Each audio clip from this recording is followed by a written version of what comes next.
now, and I'm totally digging it. Thank you. Digging it. Cinema bias. Cinema bias. Oh, I think we're live. Let's check. What's up? What's up, guys? I think we might be. Welcome to, yeah, I mean, I don't know. What would I know about being live? Welcome to Cinema Bias, you guys.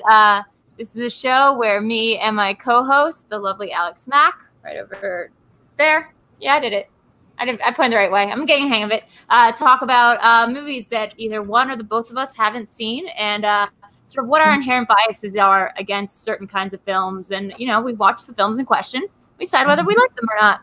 It's kind of an interesting week. Last week we did Wall Street, which was, we've had 2 weeks now where it's been movies that Alex's haven't seen. So we did Wall Street and Who Framed Roger Rabbit. This week it's a movie that I don't think either of us are very familiar with. Not at all. This was definitely a fresh movie for both of us. Absolutely. But hey, even better. I mean, I'm really curious to see, you know, there's a lot to dive into the world of James Bond, obviously. But if you don't know what Cinema Bias is, welcome so much, you know, for hanging out with us today and trying us out, seeing what Cinema Bias is all about. Cinema Bias is where we dive into our personal biases when it comes to movies and genres and different movie styles and everything that we kind of grew up developing, whether consciously or not subconsciously. And so obviously Drew and I have very different upbringings and ideas when it comes to different types of movies and all that good stuff. And as a result, we have very different tastes. So it's all about, this show is all about challenging each other to watch movies outside our wheelhouse and really see why we have or haven't watched certain genres or directors or actors or whatever it may be. So yeah, it's all about breaking down those movie stuff. So like I see I got super chat. By the way, guys, you can always donate via streamlabs.com/VideoDrew. Movie Fanobi already donated saying VideoDrew and James Bond. You going after Kalinowski, LOL. Sean Connery's classic Bond. I always enjoy the accent. There can be only one. Sean Connery and only one VideoDrew.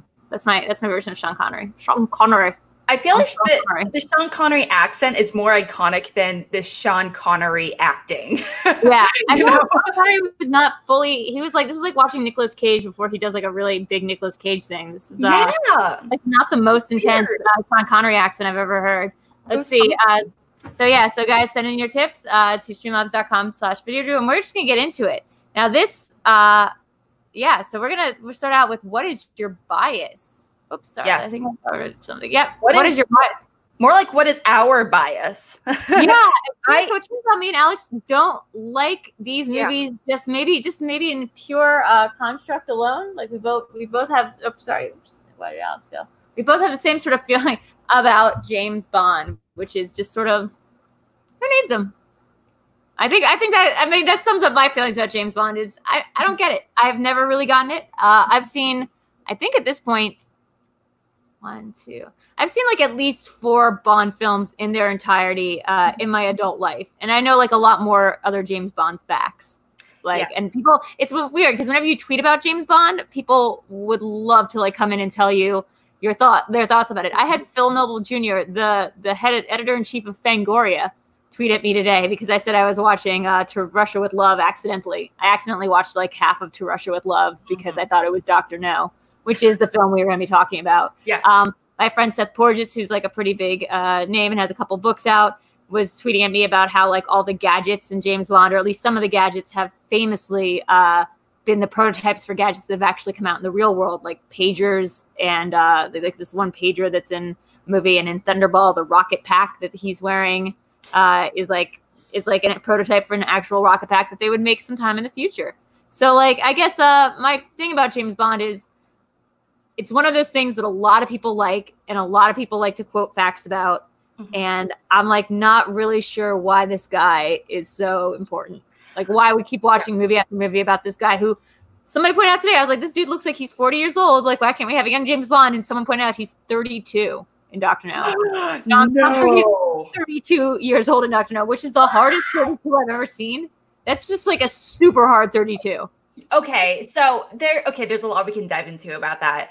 Movies at the time, okay, this was released on what, 65, 68? I think so, but first of all, 62. What's your thing with Bond? Have you? Yes, I was actually about to dive into that. Well, when my personal advice when it came to James Bond, the first Bond movie I remember watching, I know I must have been like 8 years old or something. I believe it was Goldfinger. Sorry, not Goldfinger. It was GoldenEye. Sorry, not Goldfinger. That's a completely different movie. GoldenEye with Pierce Brosnan. So growing up for like the several years after that, when I started watching more movies, James Bond, as far as I knew him, I associate him with Pierce Brosnan and later, obviously, Daniel Craig.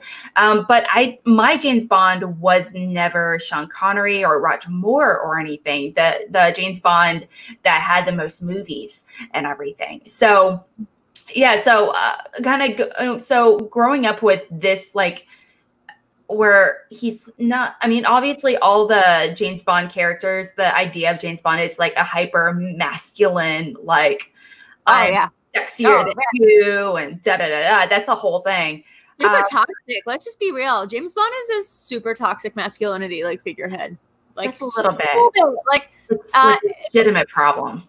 So I think Goldeneye was a lot of people. I mean, I'm not gonna say this generation because I think you and me probably actually take up two different semi-generations. Like I'm much older than I seem. Goldeneye probably shouldn't have been my first James Bond film, and luckily it wasn't because I never saw it. I remember everyone playing the video game of it. Like Alan Cumming was in it. I know it was the first, like, you know, was it the first Pierce Brosnan one? I feel like maybe. Yeah, yes, it was. One. So like I remember when that was coming out, that was like a huge deal. And like the video game was this huge deal.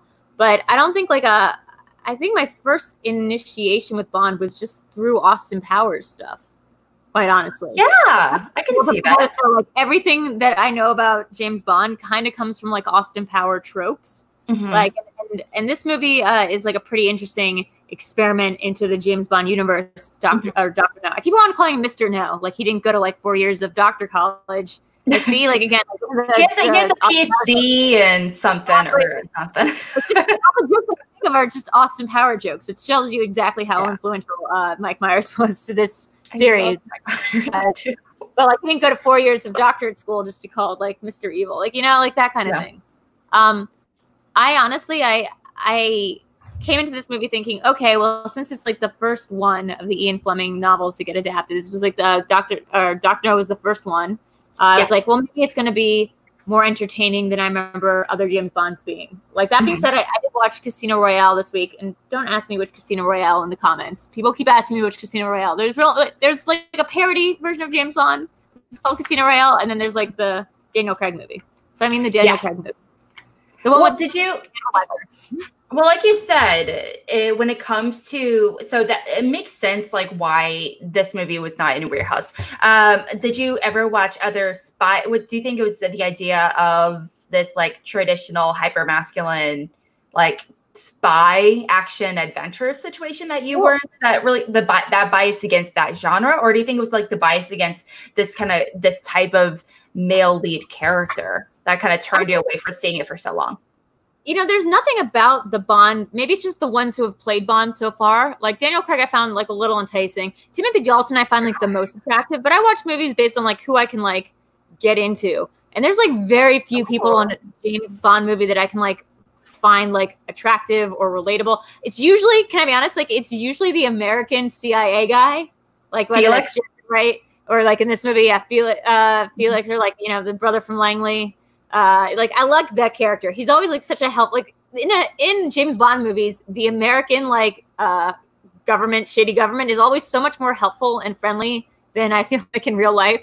The American government would be like the American Black Ops would be about things. But I'm just like, oh yeah, that's Jeffrey Wright. Like he's just. I love Jeffrey Wright. He's wonderful. I love in this movie, the guy who played. I forget the guy who played the CIA agent who like finds him at the end. Felix. He's a dish.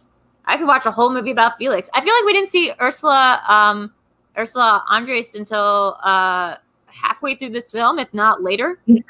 Significantly later. She was in maybe a quarter of the movie. Only like finally when last quarter of this movie actually has a chick in it. It's very strange.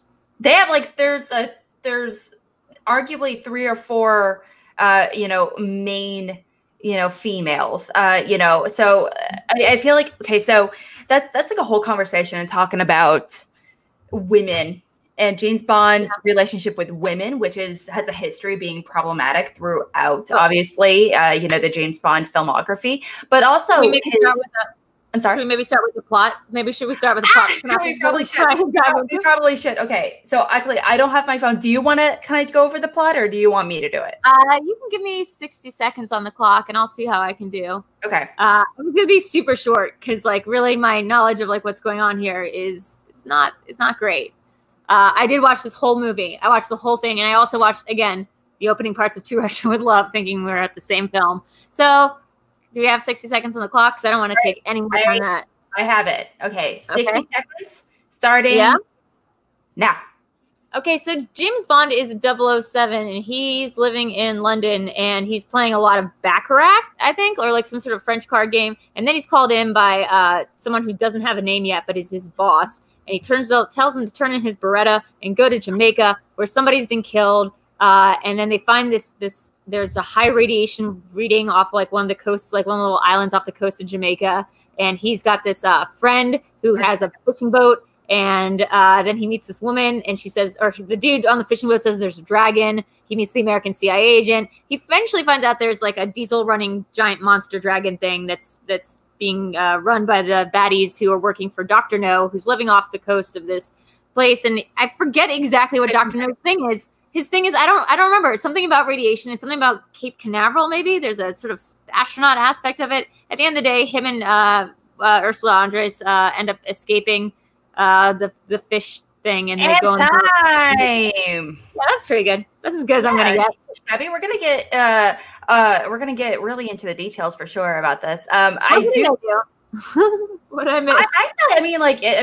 But as far as plot specifics, I felt like you were on point. I mean, oh yeah, Spectre. They bring up Spectre in this movie. That's Spectre is like their version of the Claw from like Ninja Turtles. Exactly, they're everywhere. Exactly.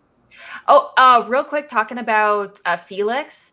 For I don't know if it was purposeful or not, but you know what? Scratch it. I feel like it was all purposeful. Okay, so when they made this movie, they made the furniture shown throughout this movie small, so the character of James Bond, his actual physicality, looked large.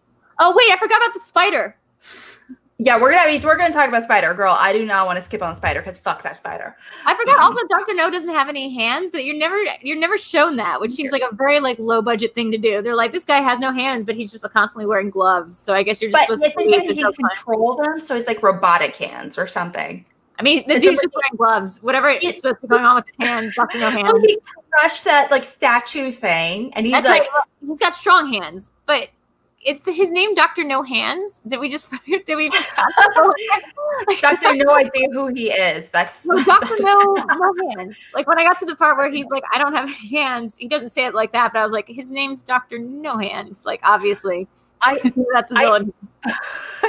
Well, honestly, he's I told this to Lucas earlier, and Lucas walked away being like, "Wow, Alex, wow." But I honestly felt like seeing this is like the introduction of James Bond and everything. I was a little surprised that how casually we are introduced to the character of James Bond.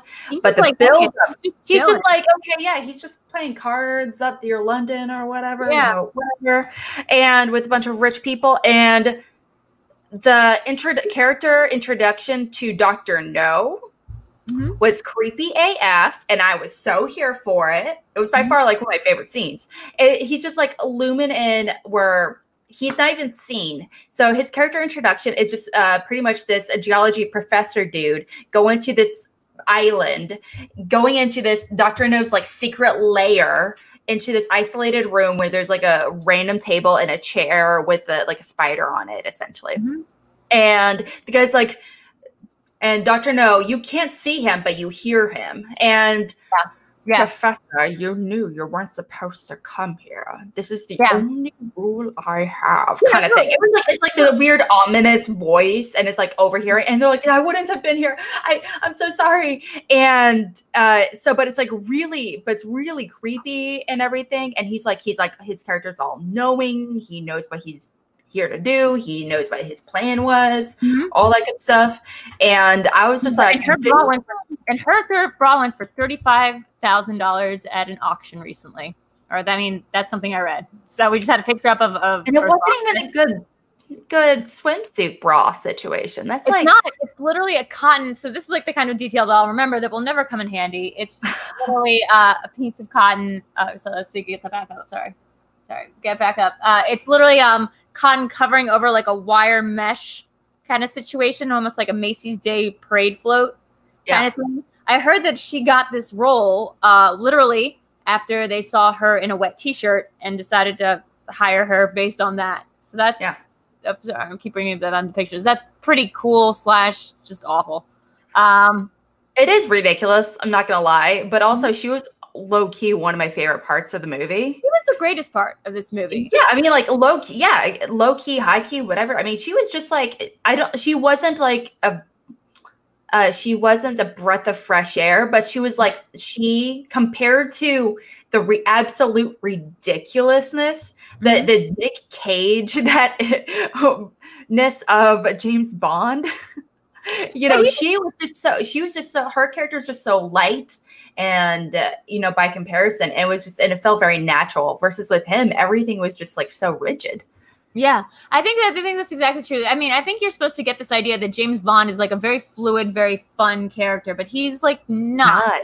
I don't know if it's something about the guys that portray him or what's going on there, but it seems like he should be like fun and flirty or have like some sort of charisma. Like he should have like this Harrison Ford like British charisma to him, like where he's just girls want to sleep with him, men want to be him. Like, everyone, Dr. No, like during the end of the movie is like, like, I'm going to tell you my plan, even though I shouldn't, just because like you seem like the only person that's going to get me. Like everyone should want to like see James Bond as you got so many pictures as sort of a cipher, but I don't see why, anyone would find him like remotely decipherable. I find him like just so boring. Like he's just a really hairy dude. My gosh, can we just talk about his body hair? It's so ridiculous. Like I posted a picture of it earlier on Twitter. So it's all up here, totally fine, but out of nowhere there's like one straight line starting at his sternum all the way down to his belly button, and it stops. God, it was like a weird it looked so weird. And there's nothing wrong with body hair. It was just like an oddly perfect straight line. So I'm like picturing someone honestly being like, no, we got to comb in the hair to make it perfect. And we got to put gel in it. It looks that bad. We got a super chat from Galagos. Andre saying, calling it now, Rami is the rebooted Dr. No in No Time to Die. Having just seen Dr. No, thoughts on the theory? Okay, so No Time to Die is that's very interesting you mentioned that, because No Time to Die is a movie that is coming out, and that's what I know. That's what I Dr. know about it. No, I know that I actually know that it's going to be kind of interesting because they got Killing Eve and Fleabag's Phoebe Waller-Bridge to help with the Killing Eve. Sorry, I'm like having my life to help with the writing of the script, and I think that would probably make a big difference to me. Huge difference. Yeah.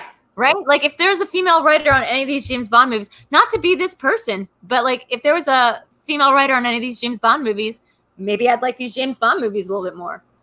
Well, breaking down those biases one script writer at a time, for sure. I actually really love that idea. Again, I'm not, well, say Drew and we're not, obviously neither one of us are Bond pros or anything along those lines. However, I could see where you're coming from. They're definitely trying to tie in a lot of those older villains and characters. So I can definitely see that happening. I also don't want it to happen, to be honest, because I don't like the idea, honestly. It's just that Dr. No, I was a little disappointed in his character. He's Ryan says he's supposed to be half German and half Chinese. If his hands were the first thing you noticed about him, Look, man, it's not the first thing I noticed about him. It's just like the thing that's his defining feature. It's not like Dr. No is known for being like a Chinese guy. I mean, I think some people know that about him, or like that he's supposed to be known as somebody who was discarded by both the East and the West because of his parental status. Like, sure. But I think the more important fact is the fact that he has like robot hands that we never see, and they make him super strong. Like, I mean, I will say this, it's a very like racially filled cast because they are supposed to be in Jamaica. There's a lot of people of different ethnicities running around the whole island throughout the course of the movie. You don't really get a sense of like someone's a good guy because they are color coded. Like there are good guys in this who are black. There are good guys in this who are white. There are good guys in this who are, they're bad guys in this. I do disagree a little bit, to be completely honest. I totally see where you're coming from. There are some good guys that are people of color, but yeah, but I mean, that's the only one that I can think of. And his friends. Yeah, his other friends? Yeah, his other friends. Which other friends? He's got like 3 friends with him. Either the cook at the place. Like when they have names? Well, look, just because I don't remember their names doesn't mean they don't have them. It's the cook at the place who owns the shop, and then there's like his third friend. That wasn't his friend. That was Squirrel's friend that he acknowledged after. That's what I meant. That's whose friend it was. Yeah, it was Squirrel's friend who owns like the food shack. Yeah. They're on an island, so like they're on a place with not native white people. So like the majority of the cast for some of the film is people of color. And yes, because this film has to do with like the bad guys who are living on the island, a lot of the bad guys end up being also people of color. But I wouldn't say that this is a movie about like colonization or black people being bad and white people being, or English people being good, any more than it is to say that this is a pretty accurate depiction of what it looks like on Jamaica. Like I actually thought that was and besides the fact that they could have made the main actress like somebody of color, which would have been amazing and astounding for 1962. I know he eventually does get. There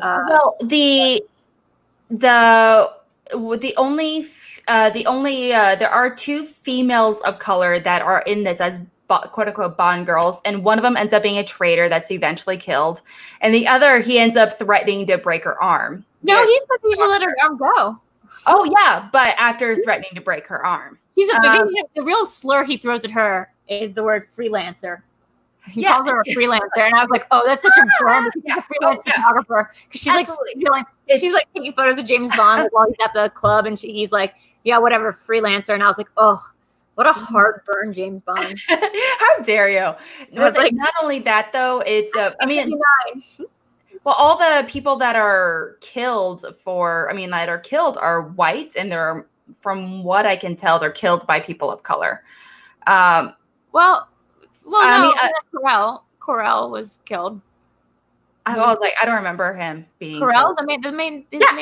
Yeah. Obviously, Halle Berry was a Bond girl. Obviously. No. Sorry, I'm sorry. Did you say Bond girl? I thought I said. Sorry, I misheard you. Most of the Bond girls, or like, are we talking? Oh no, I'm referring to this movie.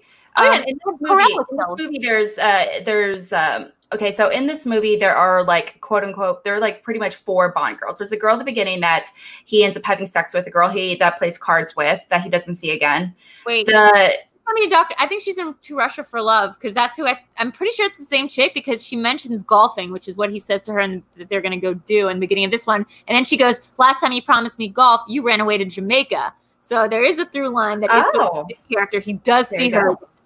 What we don't know is like where he dropped off Ursula Andress between that movie or this movie and that one.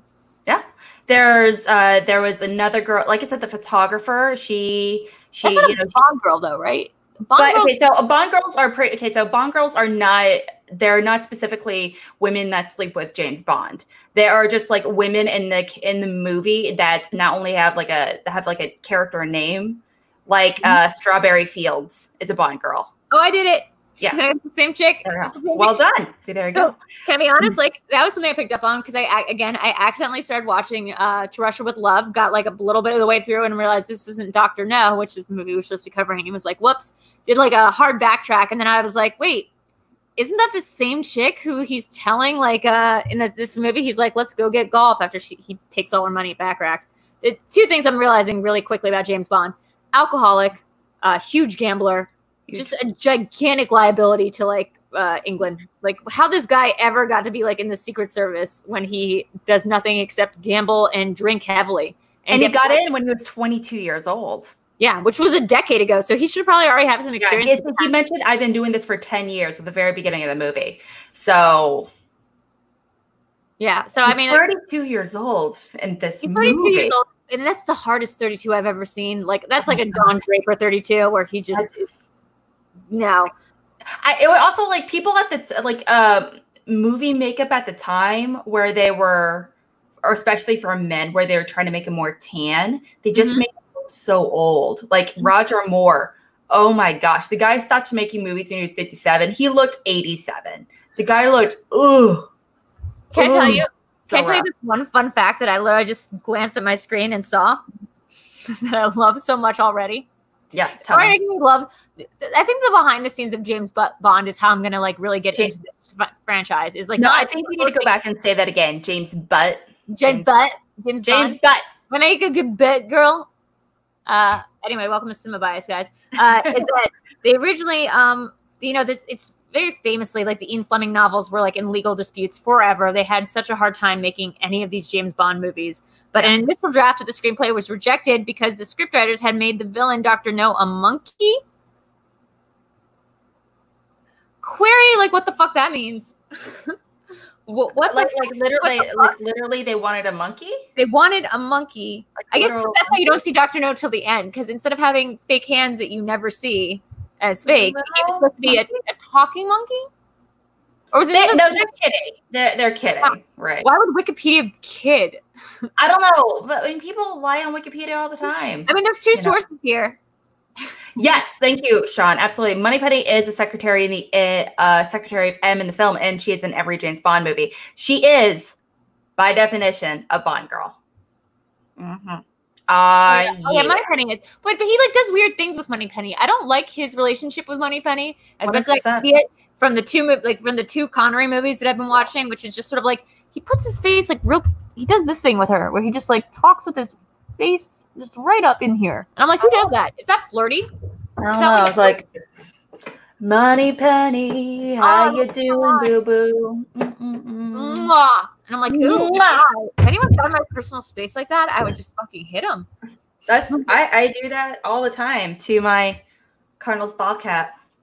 Sean. Yeah, I mean, sort of like he's like flirting with her, but not making direct eye contact. He's in her physical space and yet like not respecting it. I think it's also I don't know how I feel about this statement. Judi Dench is a Bond girl. How dare you? What? She She absolutely is. I love how Tim Franco is supposed to be on the show schooling us about James Bond, instead just in the comment section. Tim, we gave you your chance to talk about James Bond. Well, I feel like blunder through it.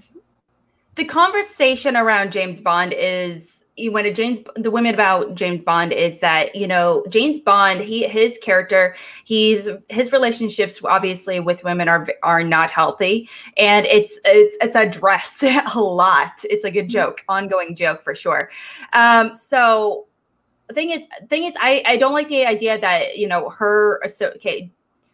M is a complete character outside of James Bond. That's the difference. Versus characters like Honey Rider, Pussy Galore. Those characters don't really have anything outside of James Bond. I think that's why. Like an external life. I think Moneypenny also fits in that criteria of someone who has like a whole thing going on outside of their life. You're right. Yeah. Wait, since Tim Franco just got home, Tim Franco, you wanna tell us a little bit about this? I'll DM you the link here, and you can come on and tell us a little bit about this. Otherwise, we're just going to keep talking about how we kind of think some people are Bond girls and some people aren't. Yeah, that's not true. We should probably correct ourselves and say Bond women, not Bond girls, just because Bond girls, by definition, is very derogatory, as if they are like by children by comparison, as if they're less knowledgeable. And I know that's not something that they really considered at all. Like that's just an issue of the time, I think. Oh, absolutely. 100%. It was actually Daniel Craig that he mentioned during the interview. He like there were ads and stuff talking about Bond girls and everything. And Daniel Craig, he addressed it in an interview where like someone was interviewing him, asking, it's like, so what do you think of these new Bond girls? And John Craig was like, no. Bond women, I gotta say, he's holding me hard. Like, I saw Skyfall. So actually, I've seen like 5 or 6 James Bond movies. I saw Skyfall. I think that was the first one I ever saw in theaters, and I was like in love with what they did with the villain there, with Javier Bardem with the teeth. Girl, oh my god, with the fucking fake teeth and stuff. Think about making James Bond's villain, like his big villain, be a very openly, flamboyantly gay man.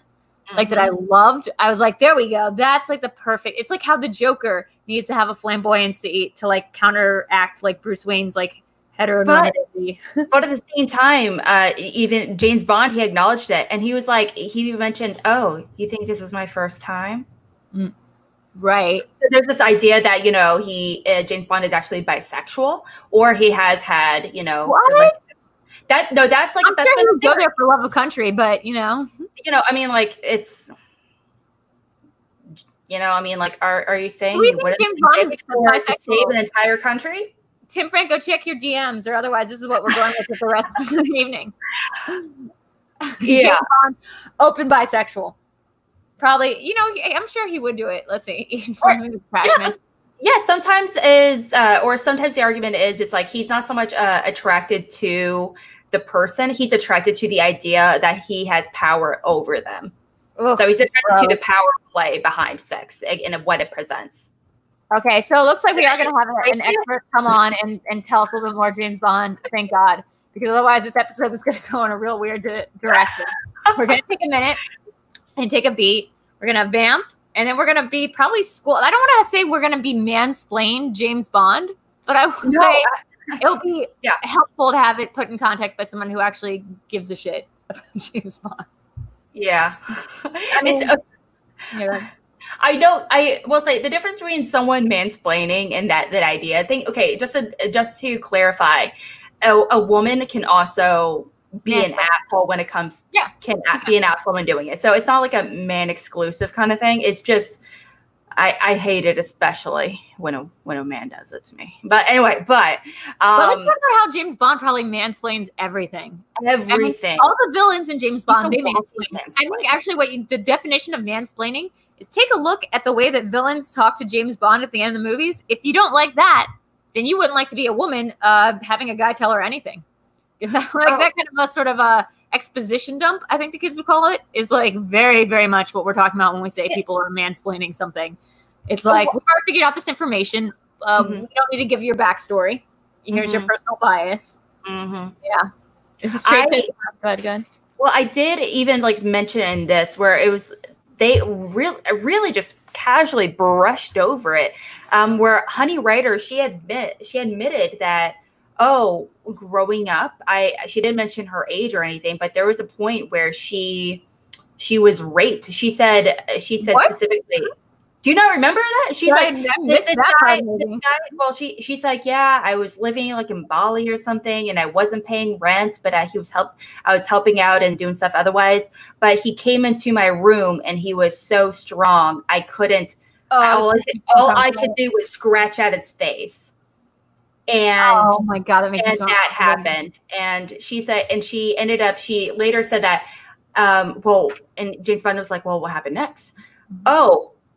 I put this female Black Widow spider in his bed, and he died a very painful, horrible death 7 days later. Wait, so first of all, that sets up a very interesting context clue, which is that spider bites don't do shit. Like, the big thing in this movie is that, like, instead of having gadgets, instead of like having like all these traps that we now come to know as like the James Bond tropes, he does get poisoned at one point, but it's sort of very obliquely. Like, it's just sort of like, whoops, like, you fucking stupid head. Like, why would you drink coffee when you've just been captured in somebody's lair? Why would you like drink the coffee? You dumb shit. Except I think that James Bond is so used to being in resorts that like he can't help but like accept the sort of like the round hill like resort experience that somebody gives him coffee, even if it's like an enemy, as long as he's like put in a nice robe, he'll accept it and drink it. Like, if someone gives him a martini, that's like his fatal weakness. He can like not say no. He's like a witch or a golem in an old story where it's like if you offer him something, he has no choice but to drink the entire thing. But like I do think like the funniest thing in this movie though is like they expect James Bond to die by somehow putting a spider in his room. One spider. Or maybe it wasn't.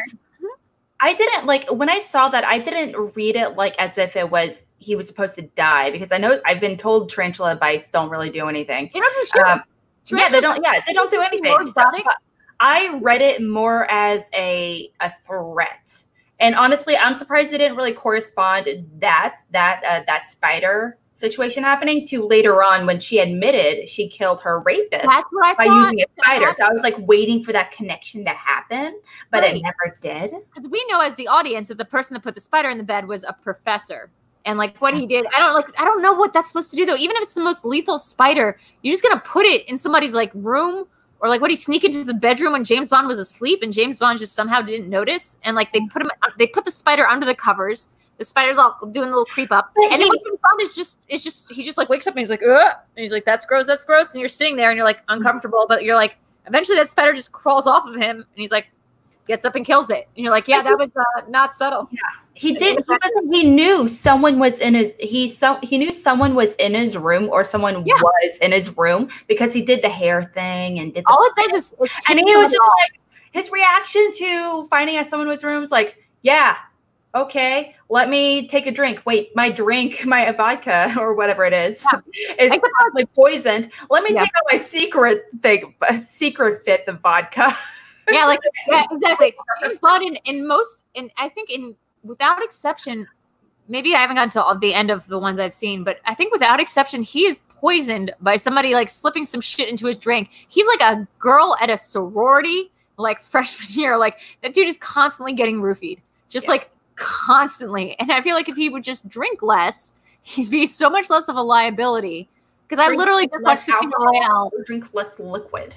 I guess in this one it's just liquid, but in general, just be less drunk and stop accepting fucking alcohol when it's being offered to you in like a layer by like your worst enemy, and it's just a hot dick that he has sent to her. Like I don't know. I can't do it. I mean, if someone offers me a really great Cosmo, like, God damn, it has a lemon twist. Or like if someone offers me like a tangerine White Claw, I cannot never turn it down. I don't care who we have. We've got a very special guest here. He's gonna help us out here a little bit because we're struggling. Oh my gosh, is it Tim? Hey, what's up? Help us put some cinema bias in perspective here for Dr. No, aka Dr. No Hands. Oh, and congratulations on making the singles tournament, by the way. Oh yeah, congratulations going against Tom. Good luck with that. The announcement match and everything you going up today against Tom. It'll be fun. I'm not scared. I mean, it's gonna be fun. Oh, you definitely should be. I'm up for a challenge. He's just scary in general. I mean, he's the kind of person that puts spiders in your bed with love as a sign of affection. Take it from someone who knows. That man is just full of spiders. Hey, as long as I'm laying side down, like actually sideways, and there's a plane of glass between me and the spider, I'm fine, just like in the movie. Nope. Have you not seen Harry Potter? James Bond. James Bond very scared of the spiders. Absolutely 100% terrified in real life, sweating that much. He is. Have you not seen Harry Potter and not the Chamber of Secrets, but in the Philosopher's Stone? Okay, my dude, come on. Glass that can sometimes magically disappear. Yeah, but we're not talking about a franchise here with it is a franchise. No, I know it's a franchise, comma. We're not talking about a franchise here, this place, that deals with boy wizards. We're talking about a franchise here that deals with toxic masculinity. Franco, go. That's a whole thing. Please, no pressure. Listen, I love the James Bond franchise, and I acknowledge its history. Well, what is it about James Bond that you love about? Like, this is not to put anyone on the spot. Yeah. You're allowed to love what you love in life. No, for sure. The appeal. I mean, I think this is like very cliche and everything, especially with like men, but it's definitely like something that like I grew up kind of as like something that I would do, like watch with my dad. Mm-hmm. So there's that connection. It's just kind of a fatherly. And my dad, he passed away back in 2008, so it's just got this connection there for that reason. But actually, I'm like, I'm not going to say I'm like a loner because there's a lot of people like me, but I'm a big fan of like the Roger Moore era, which is more, which is a lot more like, it has a lot of the misogyny still, because that was just inherent in the franchise until recently. It's gotten a lot better, but Moore was just so zany and weird Is there like different flavors? Because I'm getting that. Yeah. The more films. I mean, early on they start off pretty like serious, and like most people consider like his first like 2 or 3 like his best like films, and then as he went on, they got like progressively worse. But I love the worst ones. I mean, like A View to a Kill. Bond with Moore. Was he the third one or second one? He's technically the third because George Lazenby's the second. So he's the third Bond. Oh, and he was the longest Bond too. He was in Dalton is fourth. This is like the Doctor. This is like the Doctor Who. But after Dalton, he only did 1 movie, I think, right? Dalton did 2. He was supposed to do 3. Pierce Brosnan was actually supposed to be Bond before Dalton, but they renewed the contract for Remington Steele right before he could sign his contract with Bond, and that kept him from becoming Bond. So then he became Bond, but then he became Bond later on, obviously. Wait, what do you mean? Sorry, go back to this Remington Steele conspiracy. What do you mean? What does Remington Steele have to do with it? Well, apparently, from my understanding of it is because I listen to a very specific James Bond podcast, which I'm obsessed with. That's also a lot of my fandom. Which features a friend of yours. I saw him comment on some of your posts. Phil Nobile Jr. has been on the James Bonding podcast. Again, Fangoria's editor-in-chief. Yeah, he's great. He's friends with Matt Gorley and Matt Myra, and he's been on the show. But anyways, they talked about how, so apparently, like, my understanding is the Remington Steele was not going to like continue, and then supposedly there was inklings that Brosnan was going to go join this franchise, and Remington Steele was renewed. Was that a TV show? Because of that. Yeah, it was a TV show. Oh, okay. I was like, Remington Steele, is that like an auto plant? Yeah, like, no, it was a TV show that he was on. How old was he at that time? Because to me, like when he did GoldenEye, he must have been in his early mid-30s, at least mid-30s, maybe. Dalton was 30, and probably like Connery's 32. When this started. He didn't look. Yeah. No. I mean, he's always had that. I mean, his hair. He's wearing a wig in this movie, I believe. So I mean. Oh yeah, no, he's not. Apparently, he wears a wig in, I think, Goldfinger. Yes. Yeah. Galagos, I'll just say that just like everything else we watched on Hulu last night that was a documentary, I'm guessing this Becoming Bond is super toxic and problematic because we watched the Dana Carvey doc, we watched the skateboarder doc, and both those documentaries were about terrible people doing terrible things. So I wouldn't be surprised that the James Bond documentary is on. There's a couple of really good Bond documentaries. There's also a really good one by Miriam Diabo, who she played the Bond woman in what movie? License to Kill. No, sorry, The Living Daylights. And she made a specific documentary around like the Bond girl, essentially. Okay, that's really good. I'm not sure where you can watch it, but it's really good. I've seen it. So like, help us put this in context a little more. Like, what sort of was this mainstream appeal of James Bond? I know that like this was before this movie Dr. No came out, and it was like a big success, but it didn't have all the things that we associate with like the Bond tropes quite yet. It was like they were still kind of forming what they were going to keep from the novels and what they were going to dispatch with. Like, there are no gadgets, really. He has a big kind of talk about tearing in his Beretta, or it's a Beretta that he turns in. He doesn't want to do it anymore because it got jammed, which technically is like a reference to what happens into Russia with Love or something. So it's funny actually. So this is quite a funny story. So the guy who plays Q technically in this movie, Major John Boothroyd, would later become the Q character, with Desmond Llewellyn, who was the guy who played Q up until The World Is Not Enough, I believe, was his last. And Q's not M, to be clear. Q's not M. Q's it stands for quartermaster, so he's the guy that supplies Bond with all of his gadgets and weaponry and whatnot. But Richard how do you pronounce that guy's name? Richard Iota? I know Ben Whishaw played him, but doesn't Richard Iota play him? It's Ben Whishaw, Desmond. There's only been 3 actors. Well, technically 4, but Ben Whishaw, Desmond Llewellyn, and John Cleese technically played Q. That's right. He became Q. He was R, but then he became Q when Desmond Llewellyn passed away. I can't remember who plays him in Never Say Never Again, because there was also a Q in that movie. I just don't remember who played him. But the Q character was kind of created. So that whole like gun jamming thing. There was a guy named, I think his name was John Boothroyd, and he was like an expert on like firearms and whatnot. But he was a big fan of like the Fleming novels, and he was kind of like the first like Twitter or internet commenter who's like, yeah, this is good, but this. But he wrote Fleming and was like, honestly, is like he would never use this kind of gun.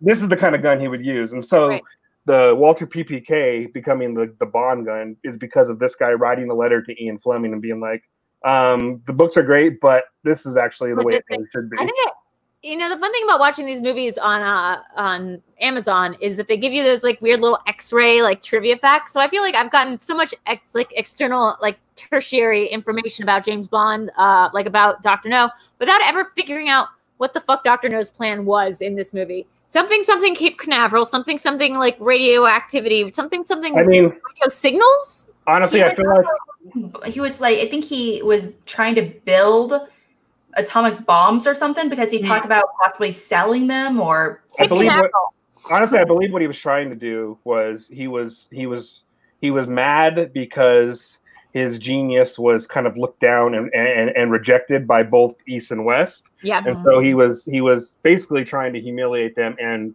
destroy them essentially, because it was basically just his like way of getting back to them, because he was mad. Via how though? Like there's something with Cape Canaveral. There was a countdown. There was definitely some Geiger counter shit going on, which is how they found out about this. He was toppling their rockets, which would just be over an embarrassment, and then like a loss of like financial loss and as well by destroying these things essentially. Dr. No was like a zero casualty kind of villain. Now later on, his whole like scheme was later on like, I guess it was made more legitimate, because in the later films, he was retroactively made a member of Spectre, which is like the big overarching anti-Bond organization. He does mention Spectre in this one, and he like spells out what Spectre stands for. Oh, that's right. He does mention it. I do remember that. And I did like clock it, because Spectre is the name of the town. Eric knows what I'm talking about from that movie, and I'll always remember it. So like I'll be able to clock it, although I'll never be able to tell you what Spectre stands for. Special, and then some other letters. Special Executive for Counterintelligence. Special Executive for Special Executive for Counterintelligence, Terrorism, Revenge, and Extortion. There's an extortion's the last one. Yes, extortion's the last one. Well, I had to remember. I feel like that's going to definitely be a Schmoedown question at some point for sure. I am kind of curious. Okay, so obviously, earlier movies, obviously, like we talked about how, they have a history of being not only incredibly sexist, but racist, not only the James Bond character, but in a lot of different themes and everything as a whole. But, they're trying to change it drastically, which is, a really great thing. Now, would they thought of as racist films? I mean, I could see like how in retrospect, but there's a lot of villains in particular that are like, there's a villain who's he's a African tribe leader. He does voodoo. Baron Samedi, played by the great Jeffrey. What's his name? Yeah, I think his name. Anyways. Yeah, but it's like a whole thing where they pretty much like make fun of him, but at the same time he does like voodoo magic on him. It's like there's a whole thing, but there's definitely a theme of villains and people of color for sure. I feel like from what I've seen in the movies. I've been reading a paper about it. Yeah, there's been two black villains. Mm-hmm. No, I guess really one I'm thinking of, but unless you're counting Henchmen, which is like a separate category, but totally separate category. You're thinking of Live and Let Die with Baron Samedi, and then the villain in that film is also black, played by Yaphet Kotto, but he's actually one of my favorite villains in a Bond movie. Why is that? I just like him. I think he's really good in the role, and he's got like one of my favorite lines. What's his he plays two. Well, I mean spoilers, but he plays two roles. He's a diplomat from this it's not a real country, but essentially it's called San Monique. It's like a Jamaica type country, you know, something in the Caribbean. And he's like the diplomat from that country, and he works at the United Nations and whatnot. But there's also a drug lord that's in Harlem who gets like heroin from San Monique, and his name is Mr. Big. And Yaphet Kotto, it's revealed like halfway through the film that he's both characters. And so his whole scheme is he's growing his own heroin on his island, and he's going to give the heroin away for free in the US and put out his competition. And then once he establishes a consumer base, he's going to increase the product and have a monopoly essentially on drugs in the US. What he did was basically just what the CIA actually did. Exactly. The villain is the American government. Once again, just sort of offshooting that. Now, and his death is one of my favorite in the entire franchise. It's great. Were the James Bond villains? I mean, was James Bond always directed by British directors, or has that just been like the historical thing, or was it ever a thing? I'm just wondering, because I'm wondering these movies again play the British. I think the majority of them are British. There are a lot of the earlier films. It was kind of an in-house thing. So like it would be like a director, and then they would have like the screenwriter or like the editor, the longtime editor for like the first 5 movies. Peter Hunt became a director, and he directed On Her Majesty's Secret Service. But yeah, I think the majority of them are British. The only one that is standing out to me that might not be is Lee Tamrai. Let's check it. He directed Die Another Day, and he might be the only one that isn't British that I can think of. Because I'm pretty sure like Roger Spottiswoode is, Sam Mendes obviously is. Well, that's interesting. Again, you can kind of just tell that from the way that these stories are written or directed, or whatever, that the CIA is always such like foppish fools. It's sort of like how we in like our movies describe British people, like when they're helping us out in spy movies. They're sort of nice, benign characters that are sort of foppish and like helpful, but like ineffective. So like James Bond is like a badass, and like Felix is like, he just kind of shows up after the action is over and being like, whoa, what happened? Lee Tamahori is New Zealand. He made that movie Once We Were Warriors. Oh, interesting. So like no British James Bond directors. I mean, no American James Bond directors. No, I think Cary Fukunaga was the first, right? Because he's American, right? And isn't that interesting? Thank you, Andres. I love Cary Fukunaga. I cannot wait to see. Yeah, I will say, that's why we asked it earlier. And by the way, guys, if you do want to ask us questions, streamlabs.com/VideoDrew. It should be right here if I take the I'm wearing my knick-knack Tabasco shirt, too. Nice. For this. I did. Down the banner for 2 seconds. Put in context. You can go to that little link down at the bottom, streamlabs.com/VideoDrew. If you want to ask questions, it's the easiest way to get us directly so we can see and say what's up. I'm gonna change this right now to special guest Tim. You kind of like asked this a little bit. I didn't really like address it fully, but I feel like also like one of the things that like kind of like attracted people to these movies early on was like these are kind of like really like kind of like the first like real kind of like out there like action films.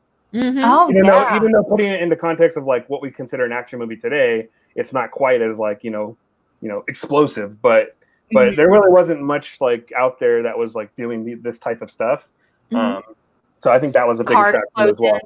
Well, can we actually talk about that for a second? Because this movie, in retrospect, I have a real trouble with and Eric, if he's still here, knows this. Like NerdChronic knows this. I have a real problem with movies that have a lot of gun violence, or a lot of or not just gun violence, like a one-off. Like even Joker was like fine for me. If it has like too much explosions, gun violence, especially car crashes, because I was in a couple of very bad car crashes. I just find it like really hard to pay attention, like, and not just zone out completely, and like B, not get like #triggered by. And this movie, surprisingly, to give this Dr. No a compliment, it doesn't really feature that much of either. Like, no, I mean there is one scene that is like that shows like I think it's one of the most like cold-hearted like scenes for James Bond in a Bond movie, and that's when he kills Professor Dent. I mean, Professor Dent obviously is a bad guy, but when he kills him, I mean, he like shoots him multiple times with that gun, Yeah. After the fact that he's already shot him and he's probably dead, he just shoots him a couple more times. So that might have seemed excessive at the time, is what you're saying. Yeah, that definitely. I think that definitely was probably considered excessive at the time. It's pretty. It was. I'm sure it was pretty shocking. The fact is, though, that compared to any Marvel film, just Right. take any Marvel film and compare it to like this James Bond movie. This James Bond movie seems like an upstairs, downstairs, Godford's Park kind of film. Like it seems like Oh my gosh, yeah. really like a small style thing that you would be like, this is quaint in comparison to giant explosions. Well, yeah, they try to like lean. They try to lean. I mean, the later films that like it blurs the line a little bit, but I think they generally try to lean more around like being an espionage film, which is more delicate in terms of how they handle like the violence, because they're not just going to go up and like take on full armies. I mean, that does happen in some James Bond movies, but generally they try to focus on being a little more quiet about how they're taking people out. So one of the fun facts that I read was that, there's the end scene of this is like hilarious. I would like to touch upon a couple things. So these are my favorite characters and moments in the film. Was the end part where Ursula Andress, I don't know, again, like just like his Dr. No's explanation for what he's doing and what he is actually doing is a little bit muddled. So too is like what he's planning to do with Ursula Andress, who when we see her after she's taken away is like chained up to a slanting, like sort of incline water thing, like where you put a boat, like to slide it down something. And she's just kind of chained up there, but with no like sense that the water level is getting higher. Right. Like chained up on an incline. And then when James Bond is wearing like this sort of COVID face shield at one point because he's hiding out as one of the nuclear guys, blah blah. There seemed to be like a lot of confusion about radio jamming versus radioactivity in this movie, but we'll forget it. There's a scene where everyone's jumping off the dock into the water because there's going to be a giant explosion. And I was reading that whole sequence with this explosion and people jumping and all this stuff cost $1,000 to make because that was just the budget that the set designer was given. And like whoever directed the next movie was super impressed by that. So he hired him to do like the bigger explosions and thus like the bigger gadgets and the bigger set designs. This movie, I think that's probably the biggest thing that happens would be the dragon, the diesel fuel dragon. The car. It's just a monster. The car. It's like a gator with a flamethrower. Well, I actually thought the car chases were actually kind of fun. What I do appreciate about this movie is actually I really like spy movies where they really kind of go into the espionage aspect. Okay. Where they dive in, like the part where he's just like James Bond, he's looking around the apartment after the Chinese girl. She was supposed to be Chinese. I think Miss Tarot. Yeah, was she Chinese not? girl.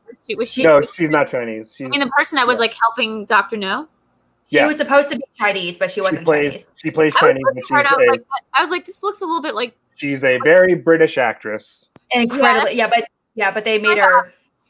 And then she's mentioned like her. I can't remember her name. It's like Miss Tong or Ting or something. It's Miss Tarot. It's like a kind of like a. It's very much like a kinky sounding thing. Well, I do think it was kind of mentioned, but someone kind of mentioned earlier about the 3 blind mice at the very beginning. There's like a certain level of campiness in the movie that I kind of appreciated. I was like very surprised by how much I enjoyed. But those little moments, even after, like you said, Miss Taro left her house, and there's this moments where she's like, okay, well, someone's about to go attack me here pretty soon, better set up. And it's like a good 45 seconds to a minute of him setting up the house and like flattening, like preparing the drinks and flattening the pillows and stuff and setting the bed. And I was like, okay, this is actually kind of like this because it's just going into the mindset of like what he has to do as this spy/assassin, in order to prep it. I like that. He puts the hair on the door. Does he put the hair on the door in this one? Or is that but they never really addressed it though. So it's sort of just like weird excited about that.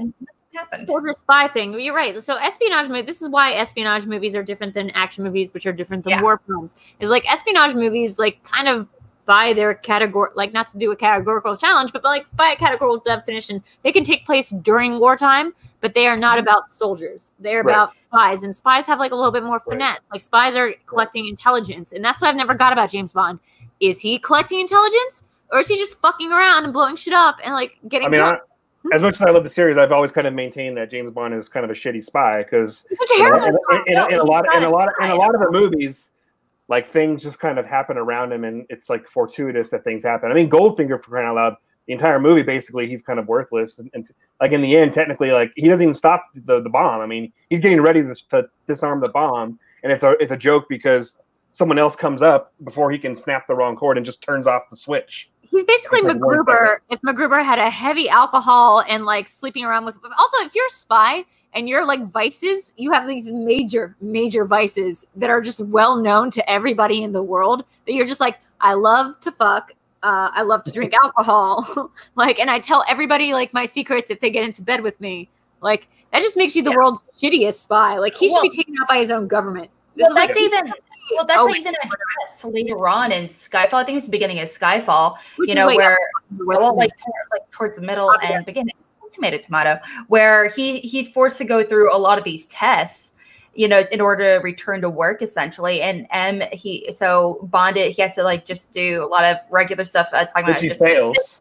Yeah, he fails like physicals, he fails interrogations, the intelligence tests. In order you have to do in order to be efficient spy, and he fails all of them hugely so. But M is like, nah, he's my boy though. Okay, let's talk about considering what was his story at the time. We started with the casino. We started with Dr. No, but I'm totally cool if you guys are cool with going into like just our other Bond films that we know about and talking about our favorite characters in life. Because I just watched Casino Royale, not the Woody Allen, Peter Sellers one. Although I have challenged another game I'm playing online. And I'll give it a shout out later. It's a movie game that just started. It's a new app, and they're doing a tournament, and I'm part of it. And it's like name an actor. Then someone else has to name a movie name a actor was in, and then name an actor who's in that other, like just keep going back. That sounds fun. Yeah, it's really fun. But someone said Casino Royale, and so I typed in for my very first answer Ava Green, and they were like, sorry, like the other Casino Royale. And I was like, well, that should have been way more clear because like, Casino Royale, there's famously 2 Casino Royales, but only one of them is Bond, and one of them is a parody of Bond. Came out early. I mean, it came out in like 63 or something, or 67, I think. It's one of those like unknown, like fucking Woody Allen movies, like that. It's got Woody Allen, it's got Peter Sellers, it's got all kinds of people in it. It's kind of like Murder by Death. David Niven. Yeah, Murder by Death. I love Murder by Death though. I feel like that might be a Schmoedown question. How many total characters in the Bond franchise actors have gone by James Bond? How many, including I'm pretty sure knowing Pat, aka PJ, I call him Pat, as sorry, bro. Just so people aren't confused. Like when I bring up like the question writer and I'm calling him Pat. Knowing his like taste, and I think he said it too. I don't think any of the Bond category stuff would ever like feature, as of right now. I think it's only strictly featuring Eon production films, which is the like official canon. It's possible. Like a never say never. If like a Murder by Death question came up, there is again. I think Peter Sellers played the Bond character in that. I know that Columbo is played by Peter Falk, and several people go by the name James or Jimmy Bond in the casino, in that version of Casino Royale. Yeah, David Niven is technically James Bond, but like Woody Allen is like Jimmy Bond. He's like the villain. Which is appropriate. It's such a good trope. So you could technically challenge that and just be like forever. Just keep on challenging it. But on Majesty's so did you ever read the books? I'm guessing like I've read a couple of them. I actually own a couple of them because I just bought them for the hell of it. They're again of their time, and Ian Fleming is. I'll be the first to say. I said in the chat earlier, he's literally like garbage. He's so bad. He's the worst. The way that H.P. Lovecraft was a howling racist. Exactly, like very similar to that. Yeah, very racist and like misogynist, sexist. He's got this weird like. It seems like he has this weird vendetta against like not necessarily like it's like seems like it's specific to like women, like lesbians, like it's weird. Yeah, it's like I don't know if weird because he's like burned by a lady at one time, and he's got this like weird vendetta against them. But it's I wanted to bring this up because watching To Russia with Love, thinking it was Dr. No for a while, I was like, Lotte Lenya, like what are you doing? She's very famously like this German singer who was in the Three Penny Opera and a lot of Bertolt Brecht stuff, and she's just playing like literally like it's Castle Wolfenstein level. Well, I mean that character is like the direct inspiration for Foul for Brisina in the Austin Powers movies. Yeah. So let's talk about that a little bit. Like these direct one-to-ones from Austin Powers, which is again is how mostly I know any like James Bond tropes. They're pretty dead on. I want to like retroactively go back and like give Mike Myers a little bit more credit than maybe I did at first, because I at the time they were just really funny jokes that you could get without ever having seen James Bond movies. Right.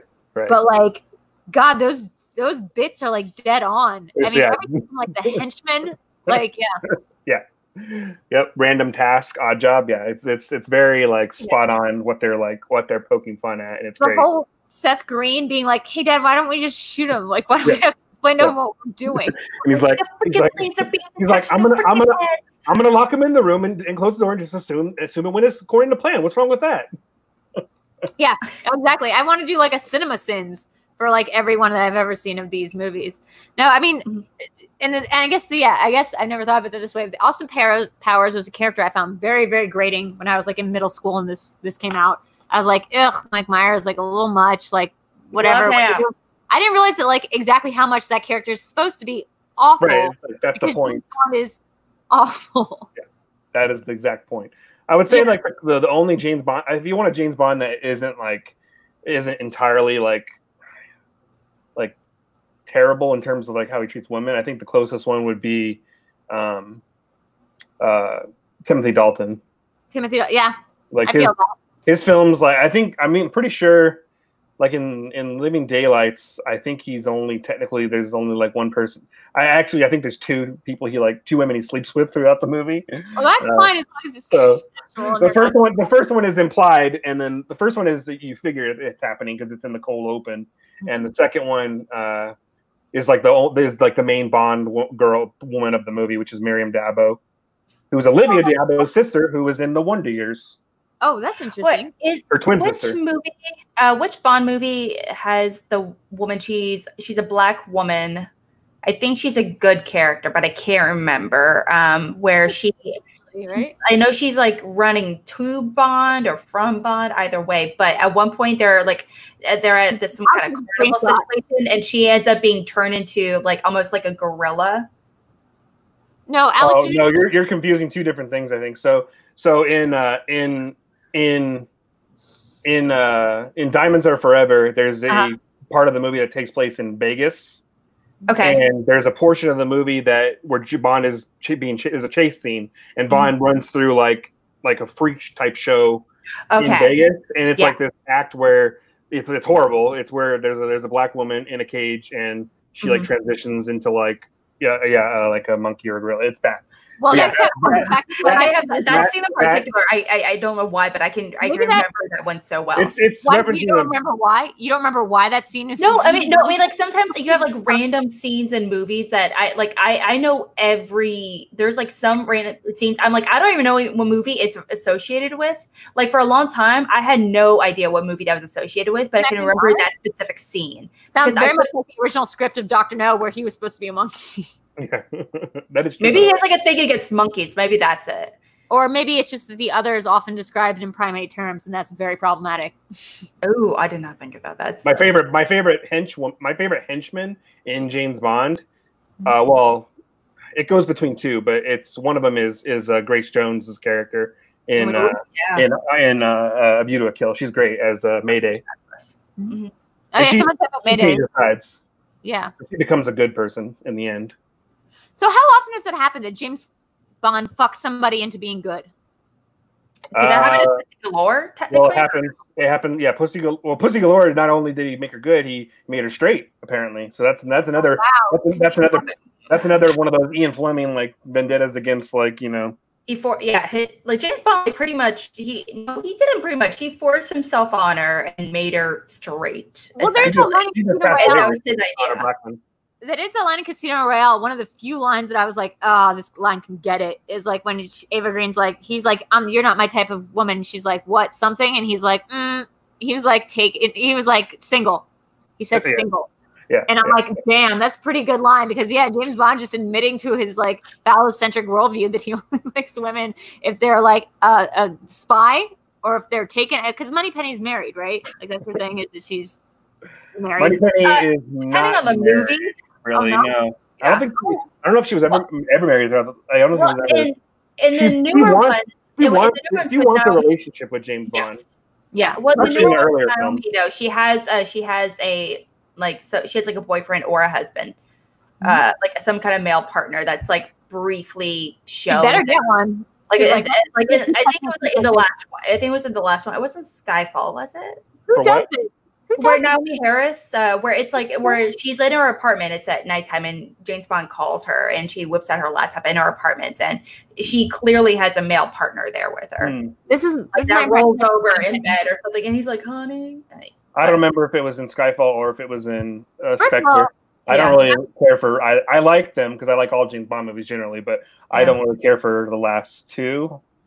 Which is what? Skyfall? No, Skyfall wasn't the last two, right? It was Skyfall and Spectre. Skyfall's fine. I don't like it as a James Bond movie. I think it's a great movie, but I don't think it's a good Bond movie. Why not? I just feel like, for one, I feel like Silva's entire like plan is just like ridiculous and like a matter of like which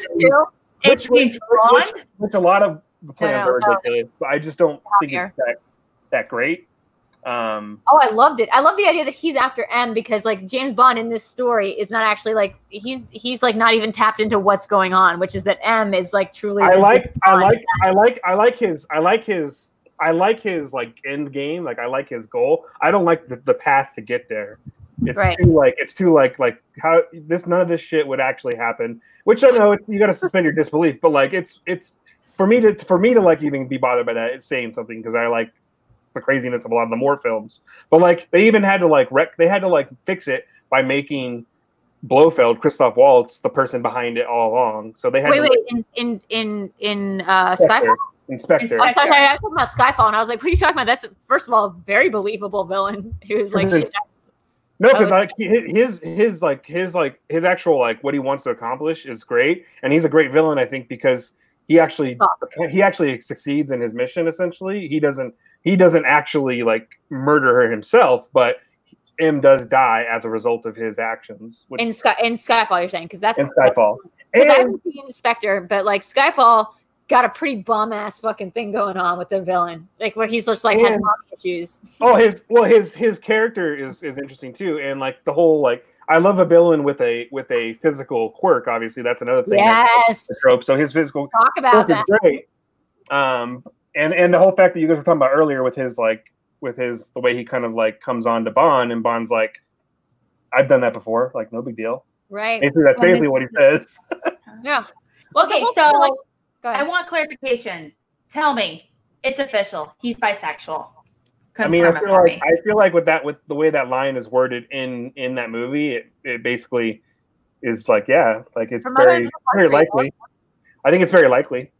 Yeah, I would say that he has done it because he's willing to do anything for M, which is the thing that that Skyfall touches on that's really interesting, which is that M can make agents, because she is basically Mother Britain or Father Britain, however you want to see it, and they have to fall in line or get the fuck out. Like, and a lot that James Bond wouldn't necessarily, as a spy, if his good thing is he can fuck, then his thing was that he didn't have to fuck everybody. Like, he couldn't have like a distinction. He can't be like, I don't think this person's attractive. If this guy's one thing is that he fucks, then that's have you seen Sorry, go ahead. Oh, okay. Have you seen the show The Americans by chance? I got very confused by the wig stuff because I have a kind of face blindness. So when they put on different wigs, I was like, "Who's this new character?" You might have trouble if you guys like the situation. I love that show, but there's like a whole episodes where they talk about they have flashbacks to their training in Mother Russia, and they're like, well, if as a spy, they're like, you don't have a sexuality. Your sexuality is exactly whatever needs to happen. So there's entire sections where they're like, if you're the person you need to extract information is a pedophile, you learn to act like a child for the thing, or you learn to behave like a gay, bi, or whatever the situation is. And way more fluid by the yeah. But they're like even saying they're like you don't, they say it where it's just like you don't have a sexuality, you're not here to have sex, it's not for pleasure and anything. So yeah, if James Bond is not good at like doing anything other than fucking and drinking and playing cards, he's He's doing it for pleasure. He doesn't need to have sex. Sometimes he does have sex to extract information, and that's that needs to have sex. He like, definitely needs to have sex. James Bond has 3 basic needs. It's drinking, it's playing cards, and it's fun. But no, the thing is, just watch any ending to a Bond movie. Yeah, absolutely. But I mean, for the case of being a spy, if he's using sex as a tool in order to extract information, that's fine. But sometimes James Bond has sex because he's horny for someone, and that's totally fine too. And because he's gambling, and sometimes because he's a fucking alcoholic who cannot stop, even if his life literally has depended upon it, to the point where if like literally your worst enemy was like shaken not stirred, here's a martini, and a hot girl's giving it to you, he'd be like, I think it's poison. But if like James Bond, who's a super spy, gets that drink, he's gonna be like, nom nom nom nom nom nom. I mean, to be fair, have you ever had a good Vesper martini? They're pretty delicious. I mean, sure. First of all, this is a constant problem I have, which is like, you can taste if something's drugged, right? Like, you can definitely taste it. He always gulps down an entire martini before being like, what? It's so crazy how often James Bond can get poisoned, thwarted by at least slowed down. If you're going to see him as a serial killer villain, like if he was going to be a slasher movie villain, how many times James Bond's able to be slowed down and like by just the idea of poison? Like, there's a straight up defibrillator in the oh, it is Austin Martin. Yeah. Well, I know there was like a whole thing where he was poisoned in Casino Royale, I believe. It's Casino Royale, where he was poisoned at the poker table, where he's like, oh shoot, and he has to leave, and he's like, here's a chip real quick, and he has to go figure it out real quick. They literally have like a little device inside him to tell him what kind of poison he's just ingested, because I'm assuming it happens so often that they literally need to like keep it like a blood alcohol sort of breathalyzer, but just inserted in his body to tell him what poison he has. He's an expensive asset. They got to like protect that asset. I mean, consider everything, all the stuff he's destroyed and everything. Right. So he's got that kind of thing where it's sort of like, I guess what I liked about Skyfall, what I really did love about Skyfall was the idea that like, right, here's the evil James Bond. Here's James Bond, like, the Batman Joker thing kind of plays into it, the sexuality thing. But sort of like, here's what James Bond would really look like. He'd be an insane person who's like hyper like sexual or who's sexually other or like, not heteronormative. And he would like hate M. And he'd be like totally like just, he would be a villain. James Bond is sort of like an unreliable asset. Like when you think about Rogue Nation in the Mission Impossible franchise and how quickly they were willing to like sever ties with like with the idea of like their secret agents. Think about Britain doing that is like they would do that 3 times as often. Like they would burn their fucking agents like that. It would be no big deal. James Bond is one of those characters that I'm like, I find it interesting to think of it as an infinite time loop of just one James Bond, because otherwise the idea is that there's a million fucking assets running loose, causing havoc, and they should all be the villain of the next James Bond movie. Like we have seen the bad James Bond villain prior to Javier Bardem as well. Who's that? Sean Bean's character in GoldenEye. Yeah, I think Alec Trevelyan was a 006, and he faked his death with Bond in the beginning of the film, and then he came back as the villain of that film. And his whole thing is he's a descendant of like the Cossacks, and he was very against how they were treated by the British government. So he uses that as a front, which isn't his actual end game, is to create an electric pulse that disables the banking system, so that can mask his theft of like billions of dollars from Britain essentially. But thank you for reminding me that it's Ethan, not Owen Hunt. First of all, thank you, Andres. It's Ethan Hunt. Yeah. I do agree that, like, first of all, James Bond villains notoriously have, like, these convoluted backstories about what they're doing and why they're doing it. I liked Skyfall because it was pretty straightforward. It's like, I fucking hate my mother figure because I used to be you, and you clearly hate women, and, like, you have mommy issues. And, like, this is what it would look like as a homosexual man who's been tortured for many years. Right. Like, and the whole backstory about like where James Bond came from, I was like, that's interesting. I'm not a huge fan of Bond, but I'm assuming this is the first time we've heard of, Brian Cox living on his family property. Like, well, yeah, we've known it's been known like his like family history and that his parents died and whatnot. But that whole character was created for the film, essentially. Yeah. Yeah. So I think that's really interesting. I think like if an American, that's why it's interesting that no American director has undertaken James Bond, because it might be a purely like we just had like Ryan Kramer was just saying, he's a like kind of British ideal of like a gentleman spy. Like somebody that like, actually worked today. He's such a iconic British, like quintessential, like British Hollywood character. I mean, he was like the one guarding the Queen when they did a scene for the Olympics, like which Danny Boyle shot. Which, yeah, absolutely. And I'm actually kind of sad, but not sad he ended up not directing. I'm not sad. I don't think they would have been. I don't think that was a good fit, but I do enjoy Boyle movies. I just don't think that would have been a good fit. So exactly. So I'm like sad, but not sad. I don't know. It could go in a lot of different directions, but he is an very iconic, British, quintessential British character for sure. It's just like I do feel like there are a lot of American characters that I don't like this. I don't want to say that. Is that what he did? American direct them, but yeah. Well, yeah, that's Goldfinger. Absolutely. Yeah, absolutely. Goldfinger. The whole idea of Goldfinger is he wanted to render the U.S.'s gold supply worthless, thus increasing his own gold supply. Oh my God, this is like reading a Reddit rant every 3 a.m. This is like a QAnon rant at 3 a.m. Throughout a good chunk of the movie, you're led to believe that he wants to rob Fort Knox because he wants to obviously have more gold, but his end game is actually to set off an atomic bomb within Fort Knox, thus polluting the gold for whatever the half-life would have been. Can I be honest? Like straight up, if this was an American movie, like Antifa, like the fucking Spectre, like there's a level of complex like pettifogging, I guess I'd call it, like just sort of like what the fuck are you think? Like, are you kidding me? This is how people get conspiracy theories. That can't be real. That's not from a James Bond movie. No, it is. They did paint her gold. That's what his. She was apparently like super sick as a result. That was Tilly, or I can't remember. It's either Tilly or Jill Masterson and her sister. So there's two Mastersons. There's Jilly and Tilly.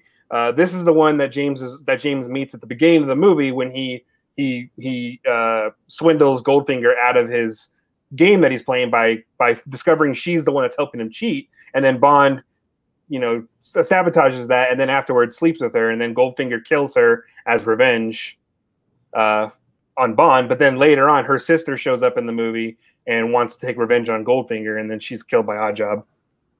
Who's Oddjob? Oh, wait, is Oddjob like also one of the kind of racist characters?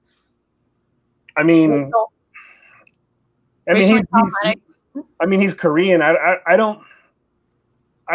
trying to think if they really kind of play on that too heavily. No, but it's the one they're making fun of in Austin Powers at the end of the movie. It is. It's the one they're making fun of because his name is Random Task, which is clearly a make fun of that name.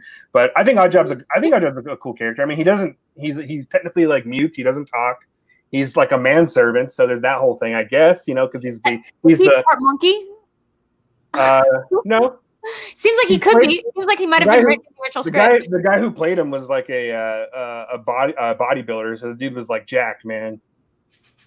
I'm seeing a pattern here there of like mute manservant, And I will say, hot take: the golf scene in this movie, which is what this image is from, is my favorite scene in the entire movie. I was thinking James Bond was going to go in a more golfy direction based on the fact that like that's something he mentions at the first, like, is it Baccarat? Is that what they're playing in the first game? Like in the first movie, Dr. No, like he's playing. Yeah, the original game they were supposed to play was Baccarat, and they changed it to Texas Hold'em and Casino Royale. But throughout most of the James Bond films, Baccarat is the game that they play. What a weird thing for they changed it.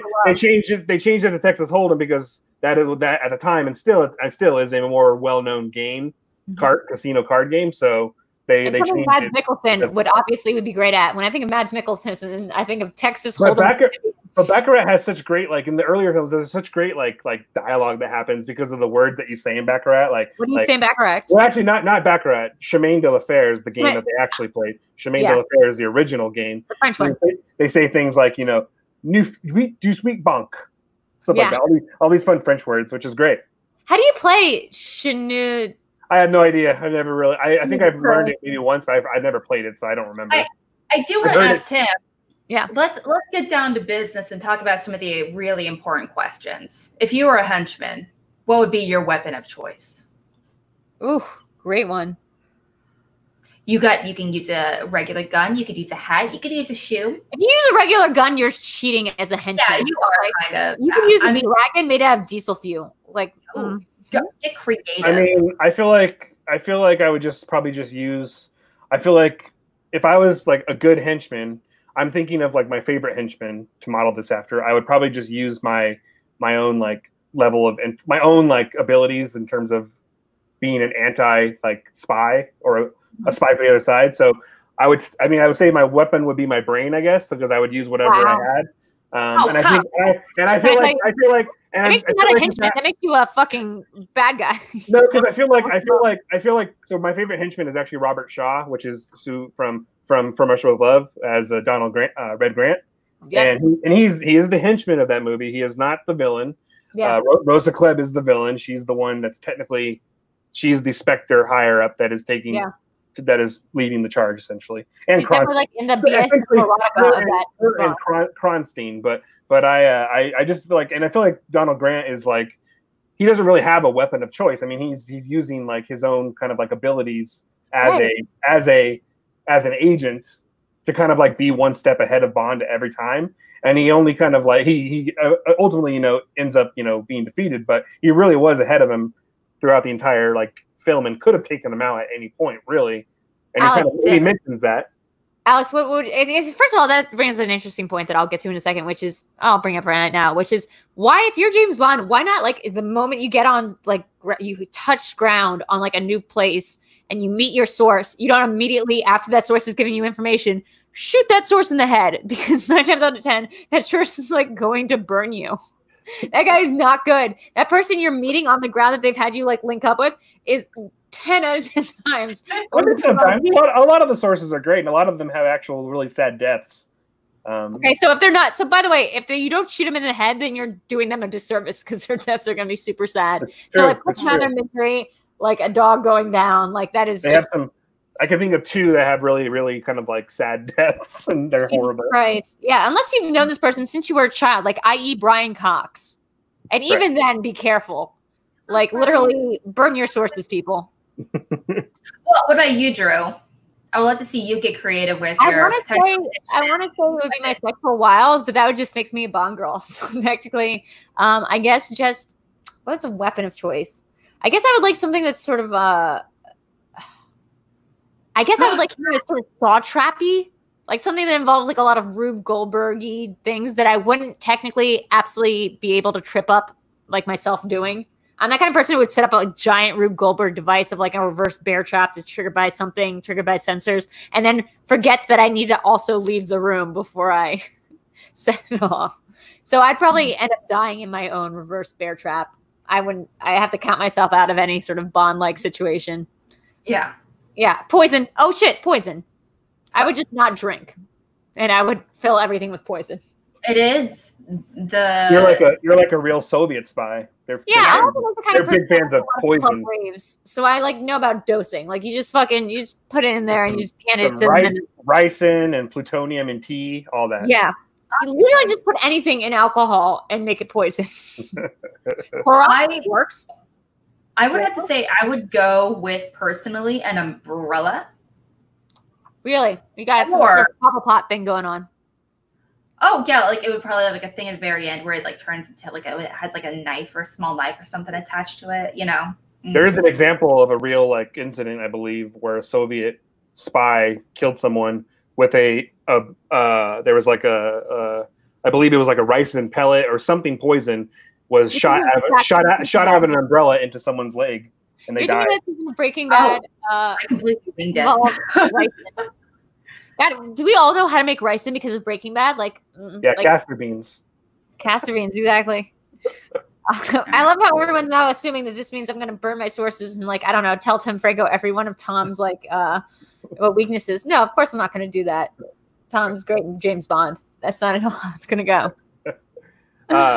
I think I may revise my answer a little bit because I think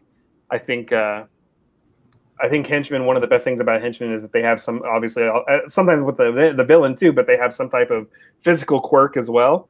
And so I was born. This is a true story. I was born with 2 thumbs on my right hand, and they were. Wait, go back. Sorry, I was reading in comments. You were what? I was born with 2 thumbs on my right hand. That's fucking wild. And they were surgically blended together when I was 1 years old, by a plastic surgeon. So that's gonna be your secret power. That would be like I would say I would have kept my 2 thumbs as a henchman. And I would have had maybe some type of brute hold your hands up, brute strength, and maybe my thing was I smothered someone and my thumb covered their nose. Like it's cheesy, but it's or supposed hold to up be. your gun and you'd hold it up, but technically you would have opposable thumbs in a separate place. So even if you were holding up your hands and being able to do this, you'd also be able to trigger a gun. Yeah. Or I can just picture you to the hand, there would be a close-up moment of your thumb as your hand goes into a fist. If you're going into not strangle someone, but you're going in to put your entire fist in someone's mouth, so they pretty much suffocate to death. What the fuck, Alex? What have you been watching while I've been Alex? You suck. Okay, it's a thing where you get that close-up of that thumb. Okay, and you're get in there. Yeah. In what? I will say, to briefly mention on that as well, my parents completely screwed my future career as a movie reviewer, because I could have been the only person to legit give 3 thumbs up to a movie. Wow. That would have been amazing. It is what it is. It would have been. I can't go back. Can you add my thumb back, please? Wait, can I do this? First of all, that would make you the perfect James Bond villain for you to have extra thumbs, because that brings you halfway to monkey, which is of course what they want in a James Bond villain and/or henchman. Second of all, I feel like a deformity, not a deformity, but that kind of what do you call it? Anomaly is necessary to be a great Bond villain. To stand out, you have to have an anomaly. You have to. And my name would be Disposable Thumb. Wow. That's your henchman name. My gosh. If you're a villain, I feel it would be Six Finger Franco. My sister calls me Timmy Two Thumbs. That wouldn't fly. Wow. Okay. So talk about names. What are some of your favorite James Bond names? There's some of them are so ridiculous. Obviously there's Octopus Galore, but there's one that sticks out to me that's oh gosh, the one with Femke with the legs. Galore. Her name is Pussy fucking Galore. Xena. Wait, you're talking about Goldeneye? Xena on the top? Zia, that one. Oh my god. I mean, one of the low key really bad ones is in this movie, and that's Sylvia Trench. That name. Or Honey Rider. Oh. Really worse than fucking Pussy Galore? Well, Pussy Galore is horrible. I mean, yes, but that's the craziest fucking name. When I found out that wasn't just a line in Rent, but an actual character in a James Bond film, I was like, that sounds campy as shit. That sounds like something a drag queen would name herself. I can't believe that's actually what they went with for a Bond girl. Pussy Galore. I think that's isn't that the running joke though? It's these stupid, ridiculous questions. Yeah, it's what they do. Those names. Imagine if you can call a coworker what you call Bond girls that self-name. If you can't do that because it's an awful word, then no. Right? You couldn't call a coworker any of these Bond villain names, Bond chicks name, Bond women, Bond people. Why do you think Octopussy isn't the name of the theme song for that movie, and isn't even mentioned in the song? Obviously, they know they definitely knew what the P word was analogous. I'm saying the P word. What the P word was analogous for, right? People were confused about what it'd be saying something was the Octo C word. Today, it's just so fucking outrageous. That's the name of a fucking thing. I can't believe it. I guess that's maybe my bias, my internal bias towards any James Bond stuff. That's where that originated from. It's crazy. There's some bad ones. I mean, because there's Holly Goodhead. Oh yeah. And then there's definitely more normal one. There's a Pam Bouvier is a little more normal, I guess, and okay. So there's also Michael Scott characters. Oh, sorry. Same on the top though, which I appreciated, which I thought it's just they're always so ridiculous. But her name directly ties to her weapon. So when she has her really intense violence focused sex, at a point where after she seduces them and starts having sex with them, she literally strings them, like she strangles them with her legs. She like crushes them. Yeah. Like, that really turned me on as a kid. Like a whole Sorry, that's a gross thing to say. But as a kid, I read a synopsis of this movie, and I was like, she strangles them to death with her thigh muscles. That's kind of like empowering and erotic. It is. I mean, there was Denise Richards Agent Triple X the other day. Agent Triple X, that one just. Denise Richards is Christmas Jones. Christmas Jones, because and there's a really bad line in that. At the end God, of yeah. What is that line? What is that line, Tim? I don't know if I want to say it. I think you could say it. What is it? I'm trying to think actually if I can get it right, but I know it. I know it. Christmas, and they say Christmas only comes once or something like that, right? Isn't that what? Oh my God! Once a year. Christmas can come multiple times, just not with James Bond. It's like that. They did that. I mean, let's be real. James Bond only cares about himself. So. Oh my God. Oh my fucking God! They literally just say Christmas comes one.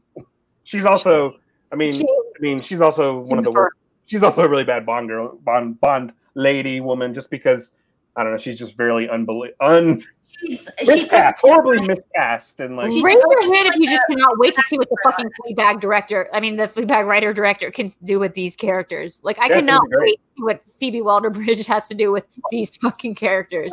A lot of these, the female characters, like a lot of them are like the Bond women. They're not only, some of them are spies, some of them are scientists, some of them are spies, but like Christmas Jones, for example, she's actually a scientist. Yeah, she's supposed to be a nuclear physicist. Yeah, right. Nuclear physicist. She's a doctor. She corrects people several times. Oh God! But she is consistently they explain things to her about her own field. By James Bond. Second film where Denise Richards. She's like, you explain that in a language that's not spy or something like that. Oh my God, is that the second movie that that's my worst? That's my least favorite Bond movie. No, not my least favorite, but it's in my bottom like 3 or 5.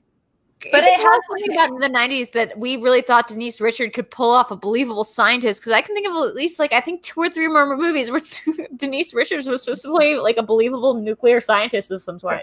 It's bad. Why wouldn't she be able to do a believable nuclear scientist? Whew. Although I do like Sophia Marceau as the villain in that movie.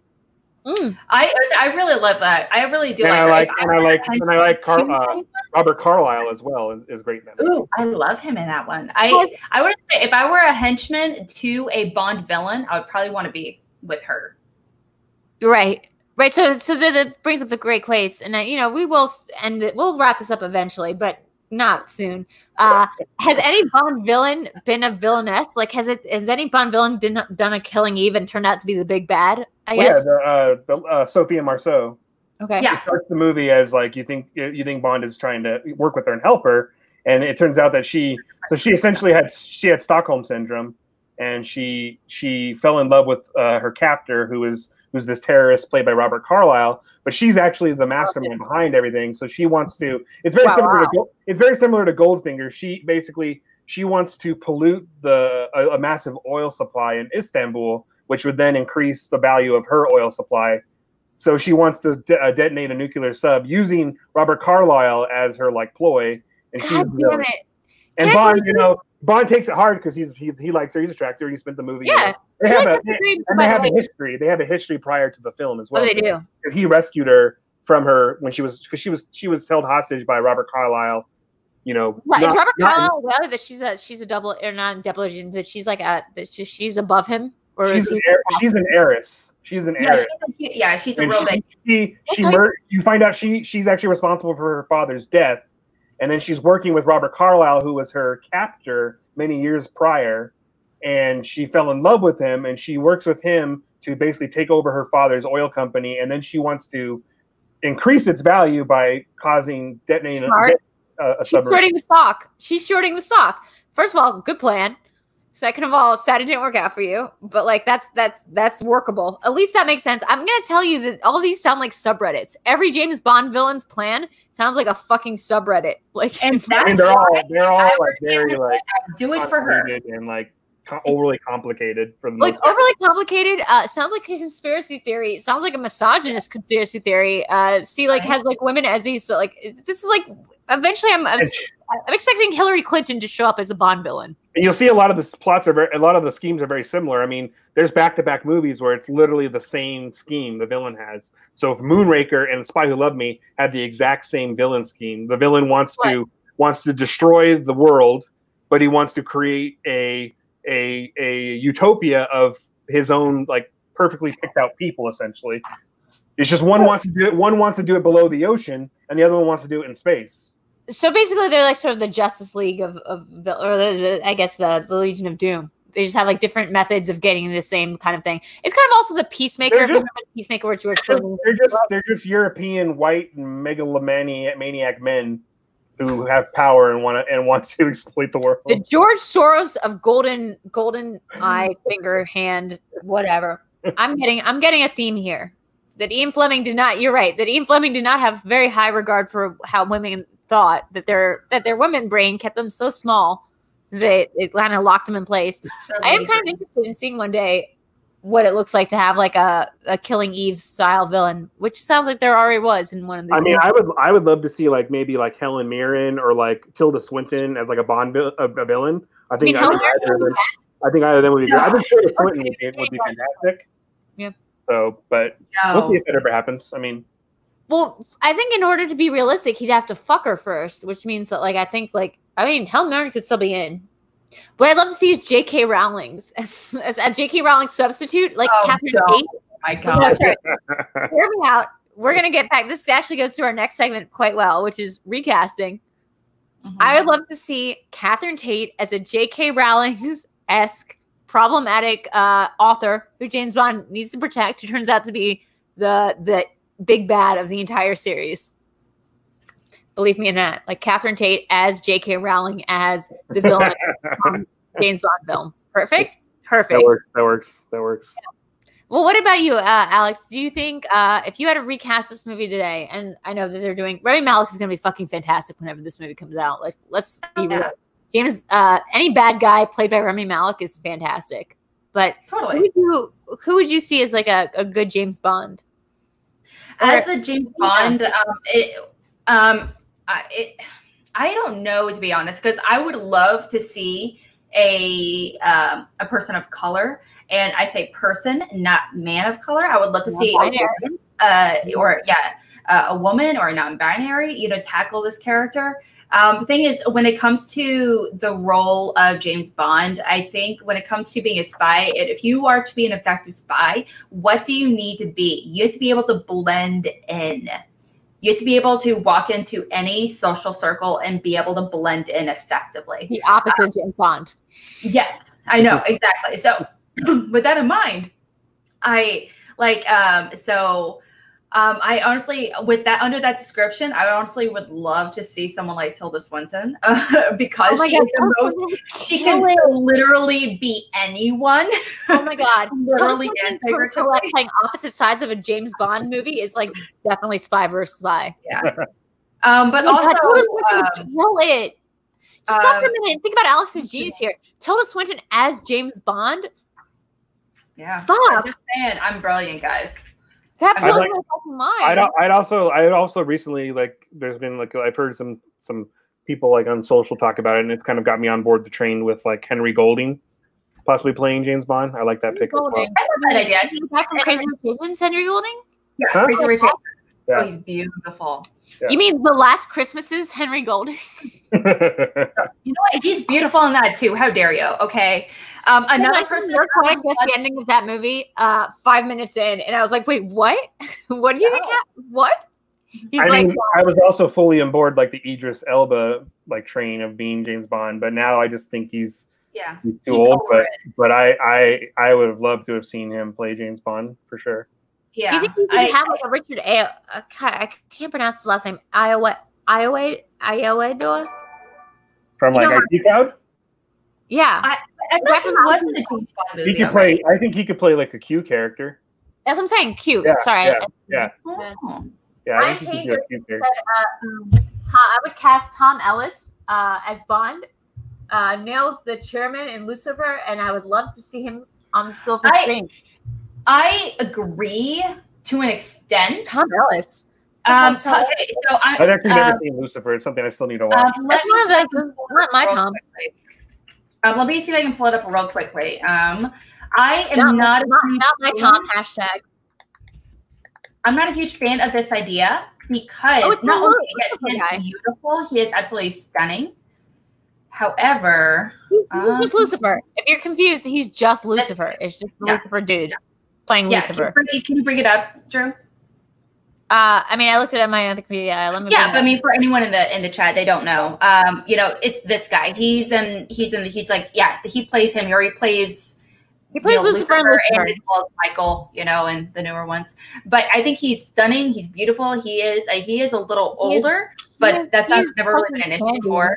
What a fucking dish! He's gorgeous. Yeah, I'd buy it. I'd buy it. As long as I was objectifying them, as long as I was objectifying them as much as they were like objectifying women, I find it like fine. So as long as I can objectify him as much as he's objectifying me, there we go. I bet his butt is good. I bet it has a good butt. It has good butt. There you go. Can we put the hose or get guys, make that into like a meme, please. It has good butt. It has good butt. That's how we're rating 2020. It has good butter. Gets the hose again. Exactly. I would have to say another person I would love is, hear me out, Gillian Anderson. Yes, Queen. Is that because of fucking Hannibal? Because you're thinking fucking Hannibal? Sure, absolutely. But I'm going to bring this up, James Bond. Yes. So it was like a whole thing for a minute on Twitter talking about how she should 100% be the next Bond. Yes. Yes. Into making how she's fabulous and everything. Oh, yes. So fucking. He should have been the big bad of Hannibal. Just saying, like, I'm a diehard X-Files fan, so I will always go for Gillian Anderson. Although I'm all for it, but I find it less likely that Barbara would be like. I feel like they're like, which is strange because I don't think they're even British, but I think they like. She's British. Gillian Anderson. She grew up in London, but she's technically not British. No, she technically is because she spent most of her childhood years in Britain, and only came back to America.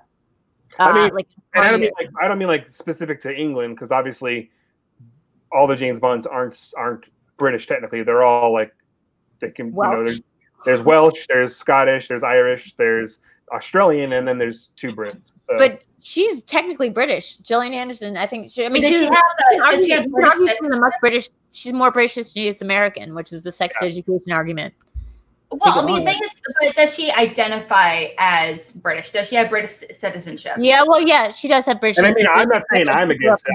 I feel like Barbara Broccoli is that something that she kind of like holds on to. Can we imagine a sex scene between Tilda Swinton and Gillian Anderson? And let's just take a minute. Yep, that's the kind of James Bond movie I would actually watch and be very much engaged with. Maybe one of them had like a pet octopus. I would get into that. Like that would bring in. Octopus did have a pet octopus, so. I'm out. I'm into it. Wait, you're in. You're out. You're out. Okay, Alex is out. I guess at the part where I'm out. Once you mentioned the octopus, I'm. Sorry, she was in for the fucking tarantula, but she's out for the octopus. No, I'm not in it for the tarantula. F that tarantula. The thing is, I'm semi-okay with the tarantula just because I know it can't kill me or anything along those lines. It's just really terrifying looking. That's crazy they didn't let Tarantino direct a version of Casino Royale, because Tarantino's 4 Rooms segment where he does the version of the very famous what's his name story from Willy Wonka guy, Roald Dahl's story, where he does the Roald Dahl's like lighter 5 times or else we're going to cut off one of your fingers. That's a Roald Dahl story. That would have made a great Casino Royale segment. Roald Dahl wrote a James Bond movie. Is that fucking true?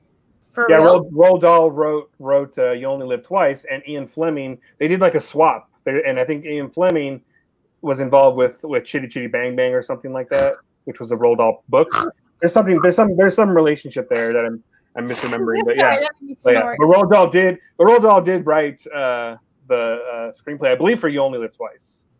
And then he made him do like he lost a bet. Like Ian Fleming lost a bet, and he had to write Chitty Chitty Bang Bang. I don't know if it was like a bet or if it was just they were like friends and they were like, let's just do this. Let's just exchange these things. No, he had to cut off a hand. That's what it was. It wouldn't be the first time like things were exchanged or like things were like cashed in a Bond movie because Steven Spielberg. Steven Spielberg was originally a Chitty Chitty Bang Bang. Apparently, was an Ian Fleming. Ian Fleming novel, right? That's the thing. Yeah. Holy shit! So in Moon, I believe it's Moonraker, they use the Close Encounters theme to open a security door. And what I've heard, I haven't actually confirmed this, but what I've heard through like things I listen to and like how I've like learned so much about Bond is that what's his name? Broccoli approached Broccoli. The Broccoli family. They own MGM that are like the owners of the James Bond franchise. There's like Cubby Broccoli. There's something where Steven Spielberg wanted to use the Bond theme, and Spielberg let them use the Close Encounters theme when it's like as a door code when he goes into a security door, and then later on Spielberg used that in order to let them allow him to use the James Bond theme as when Data plays the Bond theme in The Goonies.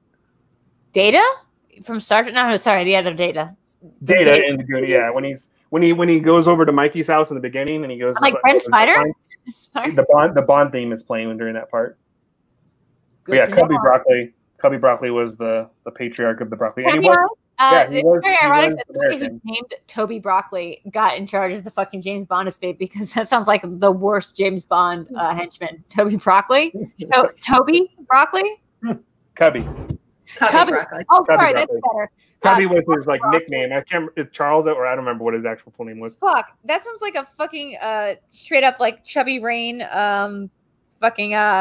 what's it called? That Steve Martin movie. Give me a second. Bowfinger.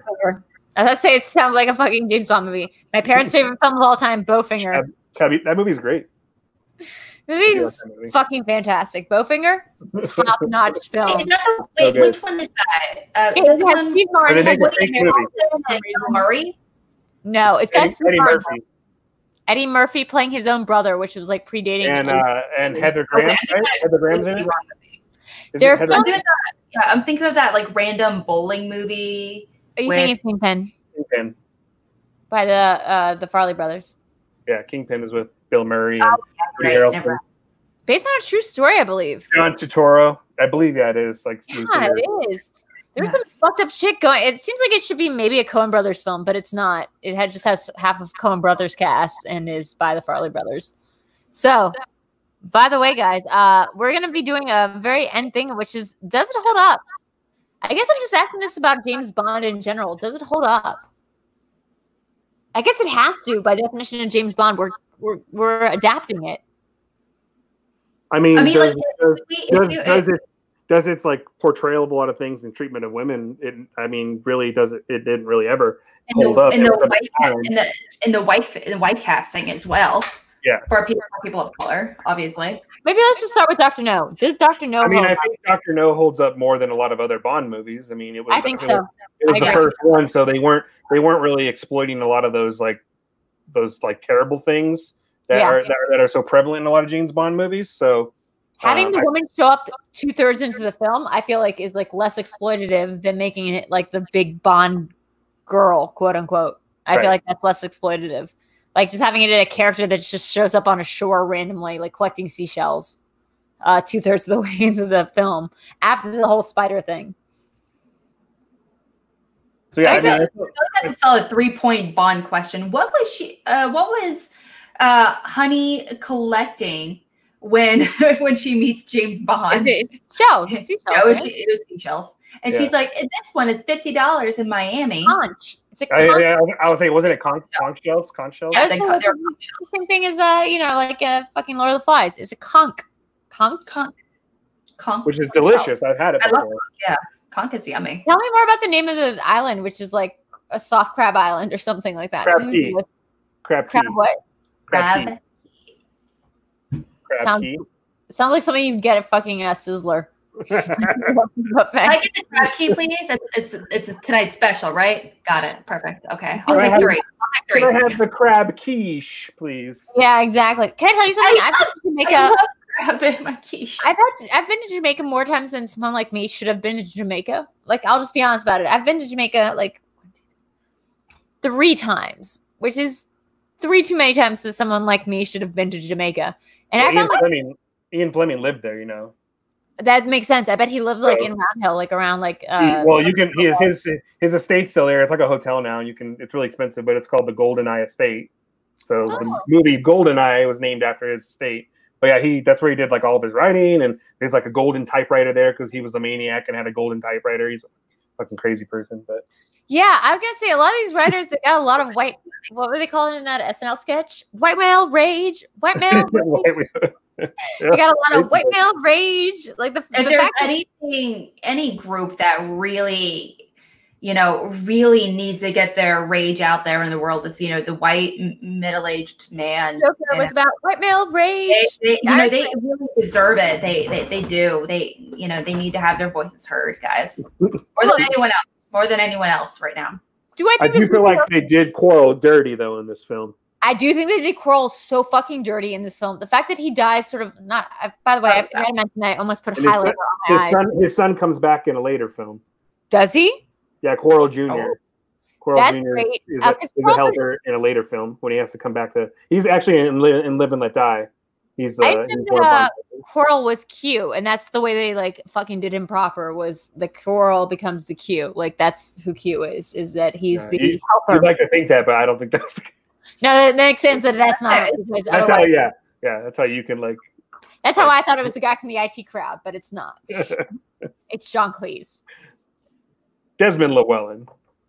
That guy was first of all, like, do I think it holds up? Yes, in like a Hotel Rwanda like way. Hear me out. And that I think this cast from 1962 like had a very like it didn't. Sean Connery was who he was. Ursula Andress was not a huge name. She was literally in a wet T-shirt contest, and the rest of the cast are people of color. For a spy film from London, I think this holds up. Like for what it was at the time, I think it was a culturally diverse film about espionage in the 1960s. Kind of hold. I can't think of anything quite like it in the 1960s that wouldn't have had just a white villain, that wouldn't have just been totally like had an East German villain or a Russian villain.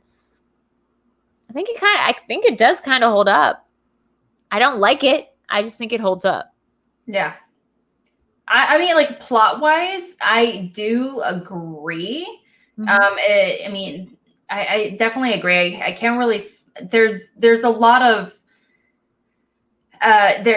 There's a lot of gray area as far as like what his actual goal was, Dr. No.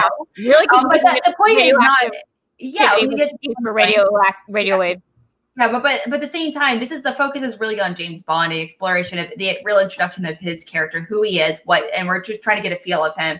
And I definitely think it does hold up, and I do think it is obviously a movie at the times where it is he is admittedly so incredibly toxic, ridiculous, he hates spiders sometimes. The way that Harrison Ford hates snakes in fucking Indiana Jones, this dude hates spiders. And I thought it was going to be more thing going forward. Honestly, the thing is, I feel like the difference, so Indiana Jones is terrified, like crazy terrified of snakes. He can deal with like a little bit terrified of snakes. But at the same time, James Bond, he acted like any sane person. He would be like, "Oh fuck, that's a everyone would be like." Well, actually, I feel like he actually reacted really well. Yeah, so he didn't good. He wasn't fearful particularly. He was just like, "It's a fucking tarantula," so gotta kill it. In real life, it is very funny to know that Sean Connery was deathly afraid of fucking spiders and decided to do this with in real life. And so there was a pane of. That's why there was a pane of glass. Very clearly a stuntman in some of the like reaction shots. There was like they would cut to Sean Connery and then the body would be visibly whiter than Sean Connery's fake ass tan body. That body hair, good lord, does the body hair hold up? Great question. 1960s. Body hair was like on Dr. Ian Malcolm in Jurassic Park, and then it was like decided that it was culturally unsafe to have that much body hair on a person. It's kind of funny. Apparently Henry Cavill, when he was cast as Superman, they actually requested him to take off all of his chest hair. Makes sense. If you don't know, Witcher shouldn't have chest hair. What? I said The Witcher shouldn't have chest hair. Wax that shit. Oh, sorry. I say the man, Henry Cavill, if you don't know him, he is a beautiful specimen. Okay, let me just put Henry Cavill. Okay, so she's Googling Henry Cavill. Let me just tell you, Henry Cavill is kind of problematic. He is also another character he's actually another actor that's currently being talked for the next James Bond movie, I was going to say. Right.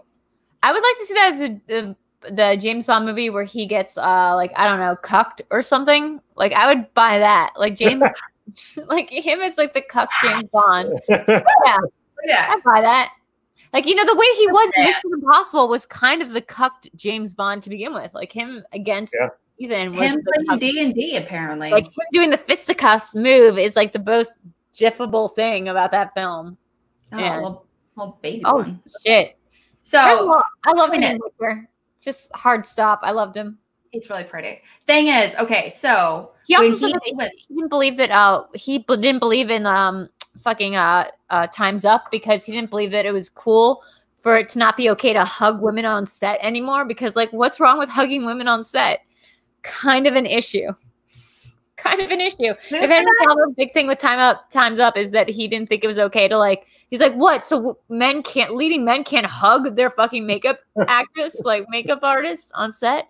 That's fucked up. I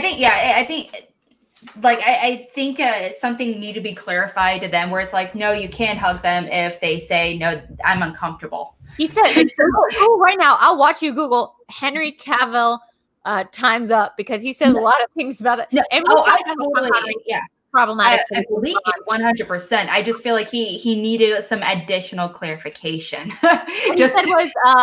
If it's not okay for me to not hug women I don't know on set, then like what is okay anymore?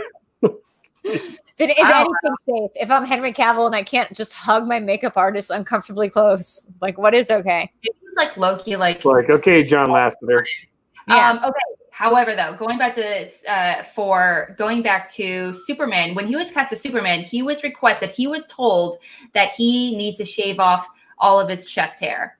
But Cavill is like, nah. Go I will not do that because you can CGI off me. But you can CGI any body hair.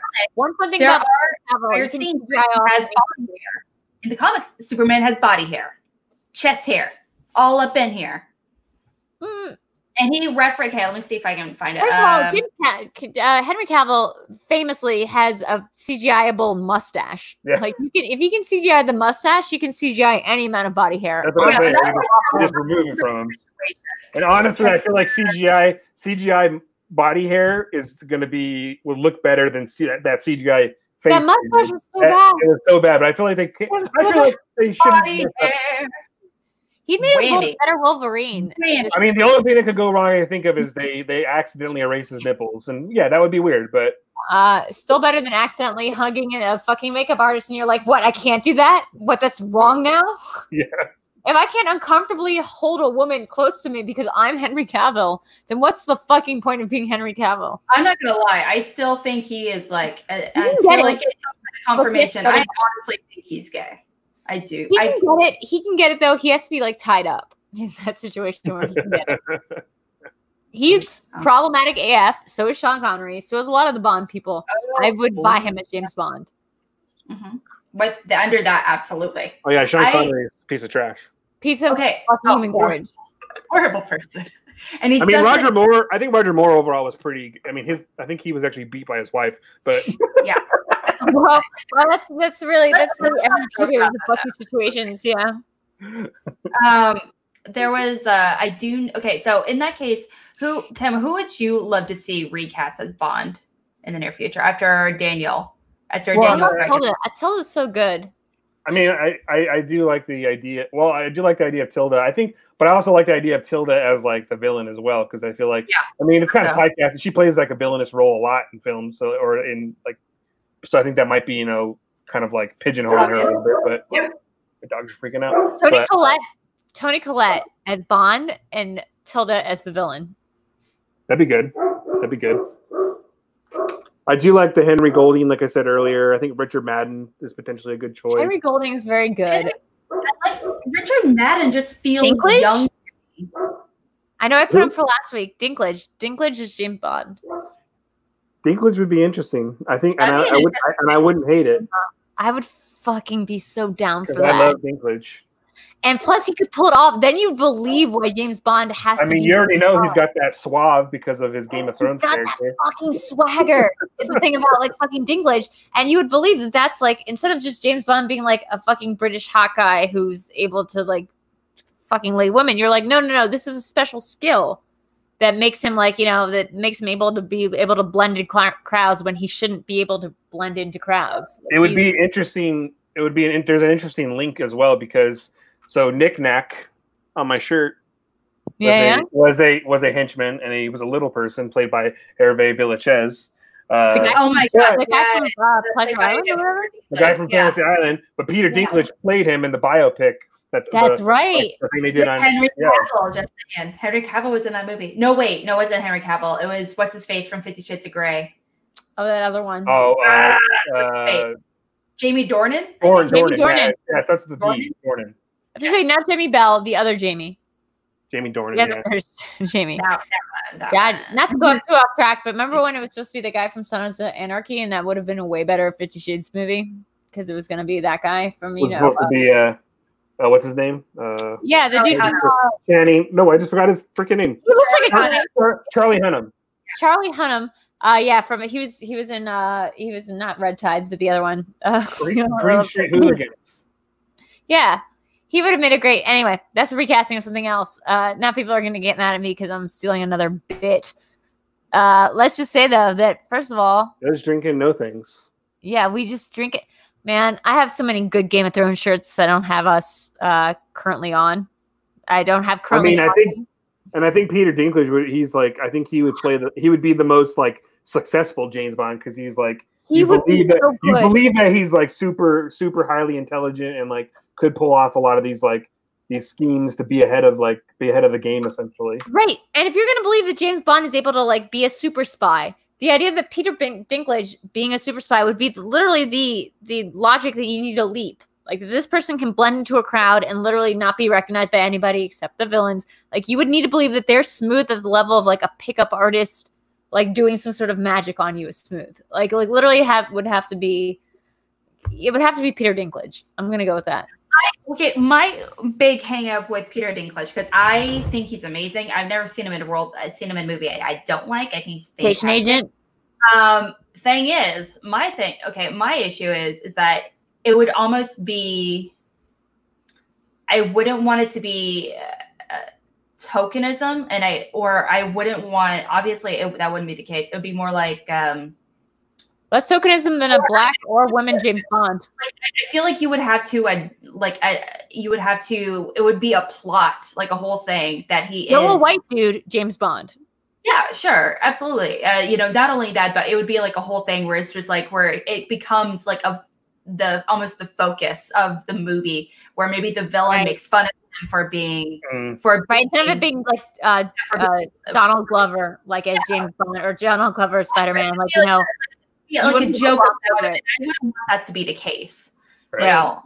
But that's exactly what the franchise needs. I would argue the franchise needs that fucking adrenaline fucking needle in its heart to be like, no, address some of the issues. Like, you wouldn't just be able to make James Bond black or a woman without addressing some of the fundamental issues of James Bond.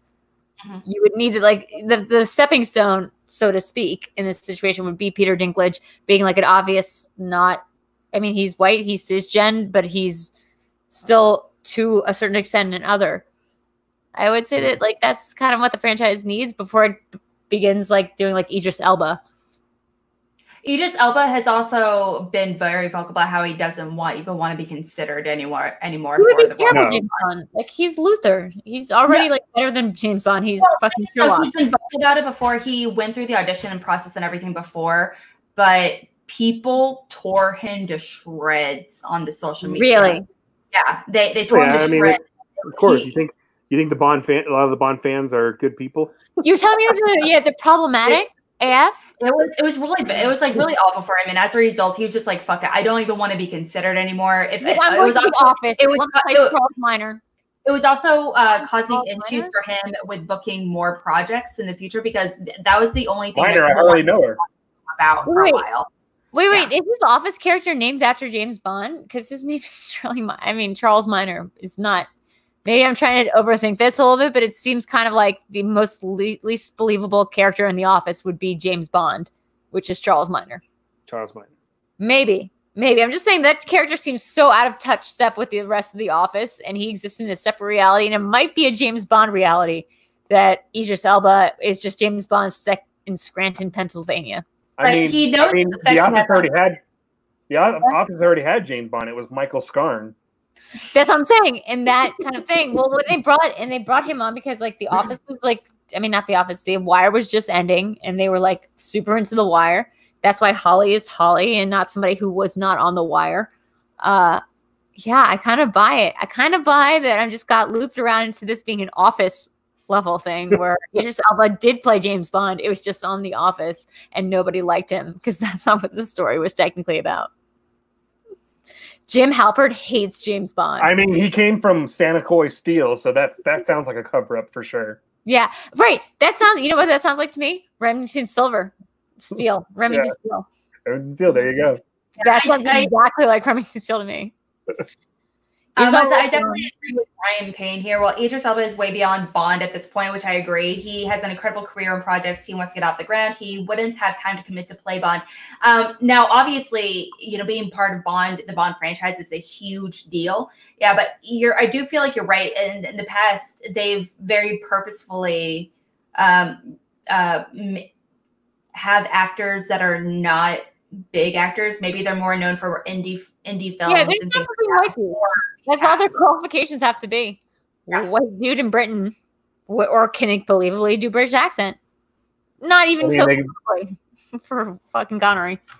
Then they become like super well-known, very wealthy men. I mean, Craig has made so much money from James Bond. I only like Daniel Craig as a construct outside of James Bond and outside of everything I've seen. Like I feel like he as a construct of a man is better than James Bond is as an actual character that's been fleshed out over 60 plus years, or almost around 60 years of writing. We haven't found a less problematic version of this character than basic Daniel Craig, just not hating women. Enough to say this sounds a little bit like, I don't know, like Austin Powers-y, or like I'm gonna do Rian Johnson's Time That's Out. So like just that level. It would be kind of interesting to get Rian Johnson to direct the Bond movie. Kind of. I love Ryan. I'm friends with Ryan. Kind of interesting. Kind of half getting him into M. Night Shyamalan territory because it would all be a big twist.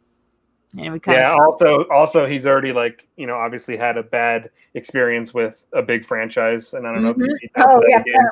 Which one? I mean, I love Rian Johnson and I love The Last Jedi, but raise your hand if you were supposed to be in Last Jedi and Harry Knowles made it so you can't go on set, and you had to cancel your train flight to London. Totally. Well, Harry Knowles is also a trash can. Who? Harry Knowles is a trash. He's also a trash can. I was supposed to be in The Last Jedi. Fucking Harry Knowles made it so I had to cancel my plane flight and everything got canceled. It fucking sucked. Trash person.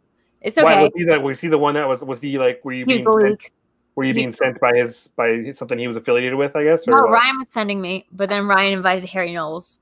And then Harry Knowles leaked some shit, and they revoked the pass of anyone who was a journalist on the Jedi.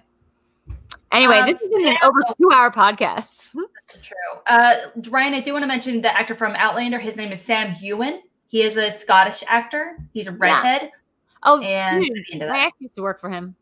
He was in The Spy Who Dumped Me. I really enjoyed that movie. I thoroughly did. Kate McKinnon's Spy Who Dumped Me? Yeah. I haven't seen it yet. I've actually heard from several people. Mila Kunis, Kate McKinnon. Who can you not like Kate McKinnon in something? Like, I mean, I didn't really love the new Ghostbusters, but her performance alone was like worthwhile the price of admission. Yeah. She's amazing. Everything she's National Treasure, Kate McKinnon. She'd make a great Bond villain. She's almost, I love her, but she's almost distracting because she's always like doing her own thing. Yeah. Where like she's almost like in a separate, her characters, it's like I love everything she's doing, but it's like it's separate from what's going on with everything else. Kind of Videodrew, like if you think about it. For like it's straight up Videodrew-esque. It's super distracting. Like her doing her thing in Rough Night or Girls Night or whatever with like ScarJo and Zoe. Not Girls Night. I don't think. No, sorry, not Girls Night. I think it's Rough Night. Yeah, that is Scarlett Johansson. What it was called? Just showed up. It was like really when she was in it or when she was in the movie yesterday. I was just like, this is like distracting.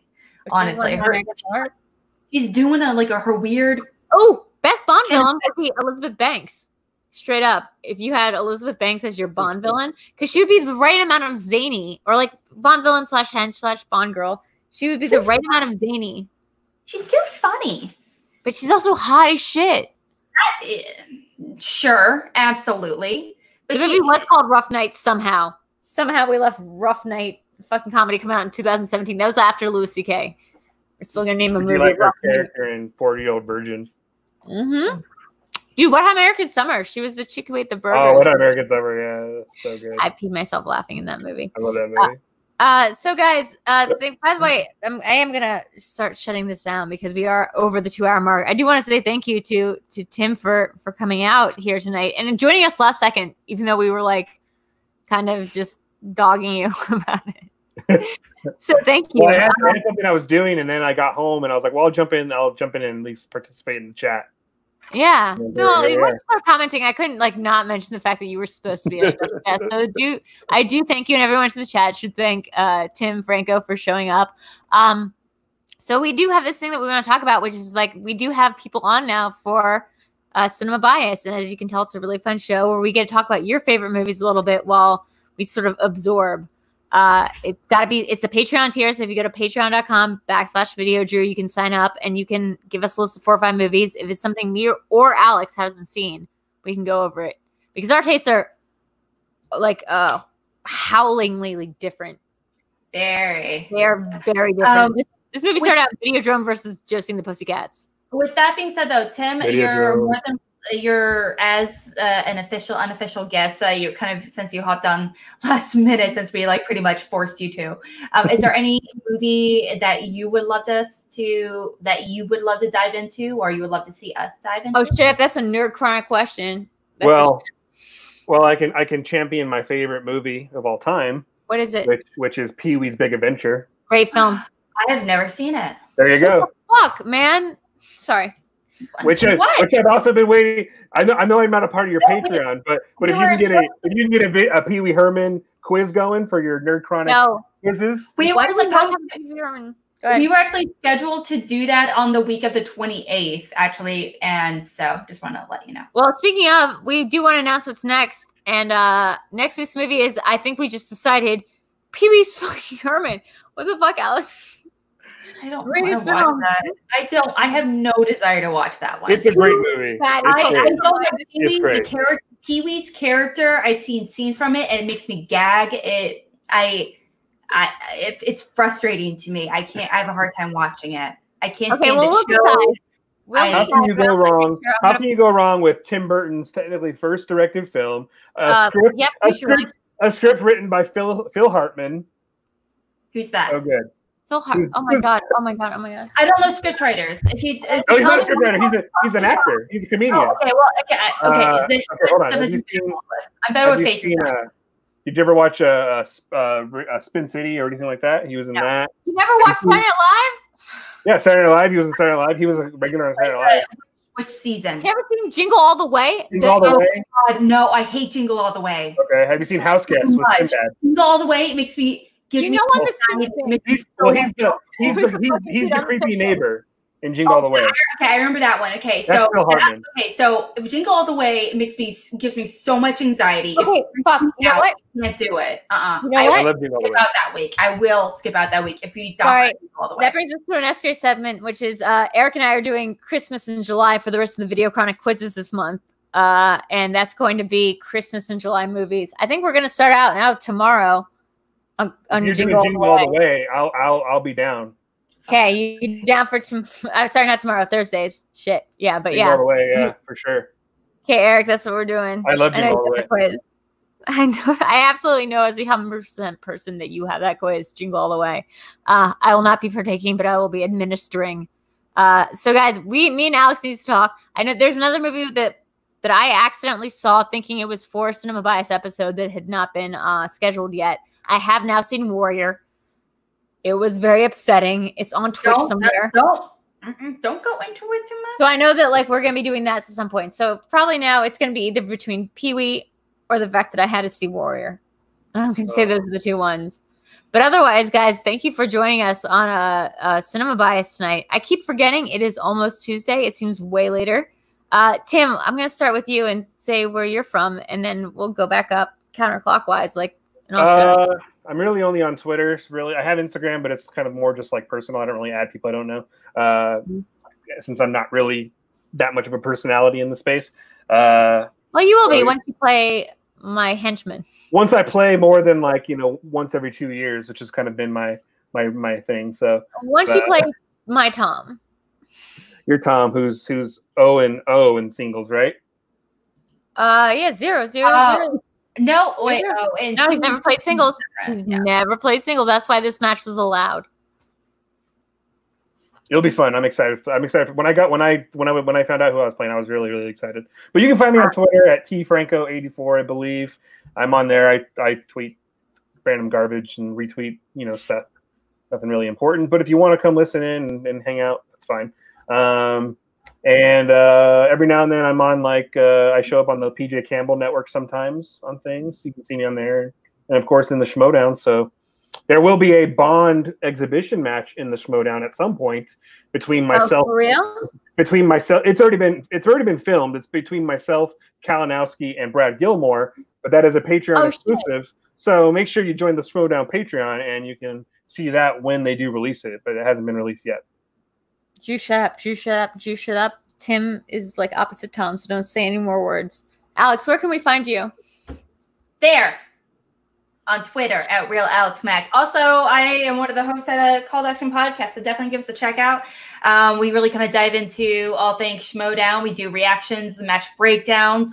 We do everything. Every single Wednesday, I host a show called Schmo Bates, where we really argue and debate to the death of all things Schmoedown. Tomorrow, it's going to be a debate between Paul Denuzio and Alan Smithy. They're huge people within the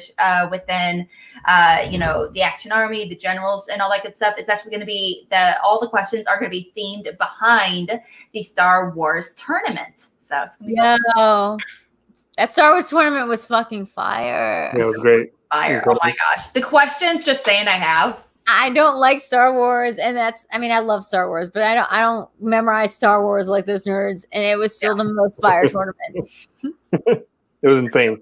Okay, I will say that those two men who came down to the finals, I don't know how much spoiling is anything, but Ace and Andrew Lamonta both look like they're X-Wing pilots in a J.J. Abrams Star Wars film. They both seem like they should be next to Greg Gutenberg or whatever, just shooting off fucking TIE wings, TIE fighters. Yeah. Alex is Upset City. Where else can we find you, Alex? Like I mentioned, just right here on Twitter at @real_AlexMac. I try to be funny sometimes on Twitter, not always the case. And I also let you guys know what movies I am trying to see and what movies I am currently watching and do my little hot take reviews.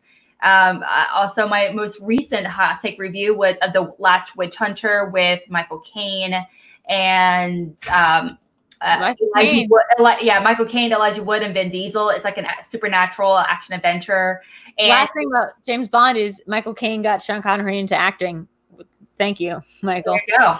There, exactly. But it's honestly a Batman movie. So okay. Heads up, it's a Batman movie. So someone said Weston said accurate. I don't know. That's a reference to it, but I'm assuming it's something you said in the last 5 minutes. It is 100%. It's like Michael Caine. He plays like he's Alfred, only instead of being a butler, he's a priest. Hot take. I haven't seen Justice League, but I'm going to assume that Jeremy Irons, while beloved by me sexually, is not as good of an Alfred as Michael Caine. True or false? True or false? Kind of true, probably. Alfred shouldn't be sexy. It's like a... No, definitely not. And me, I just could keep talking about this bullshit all day. We've kept up the numbers pretty good tonight, you guys. So thank you for being on my channel. Please like and subscribe. This thing I forget to say every fucking show. Please like and subscribe to this channel. This has been awesome talking about James Bond. And thank you again, Tim, for coming on and helping save us. Yeah, that's fine. This was not my... I'll give you a little peek behind the scenes. This was not my first choice of films. I just originally, in the same game that we're all playing, thought I had a different opponent and thought I would need to study up on a bunch of James Bond. Originally. By the way, what was the name of that game? That app? I want to know. Oh, that's called... Okay. Is this Cinephile only in app form? I got to know. Guys, while I'm vamping, go to patreon.com/VideoDrew. You can just press follow without having to pay anything, and you'll be able to... You'll be able to just follow along and get my schedule. Because, Monday, Thursdays, VideoChronic quiz, 9 p.m. Wednesdays, I'm doing my watch along on Twitch streams, which is anything on Twitch. That's Amazon Prime. You can just watch along. We did Crawl the other day. We're doing something at 4 p.m. tomorrow. And then we're also going to do a Patreon only thing. Thursdays, we have VideoChronic quizzes. Friday, video karaoke over on Twitch. There's so much stuff. I feel like an asshole mentioning it. Like, I really do. I feel like an asshole at this point mentioning how much shit I do. So just go to the Patreon, check it out, and you'll be able to see the calendar. And I won't have to fucking name it all the time. But every Tuesday, we're here at Cinema Bias at 8 p.m., which means this show's been going on for 2.5 hours almost. Alex, high five. Oh, wait. Oh, it's like, yeah, there you go. Yeah, it's totally James Bondy. Thank you again, Tim, not Tom. And we're going to play you out with a special thing. I'm going to tell you, first of all, thank you to my sponsors, which is Steve, Louis slash Adelia, slash Danny, slash Sean. And this is our new credits. Alex, get ready for it.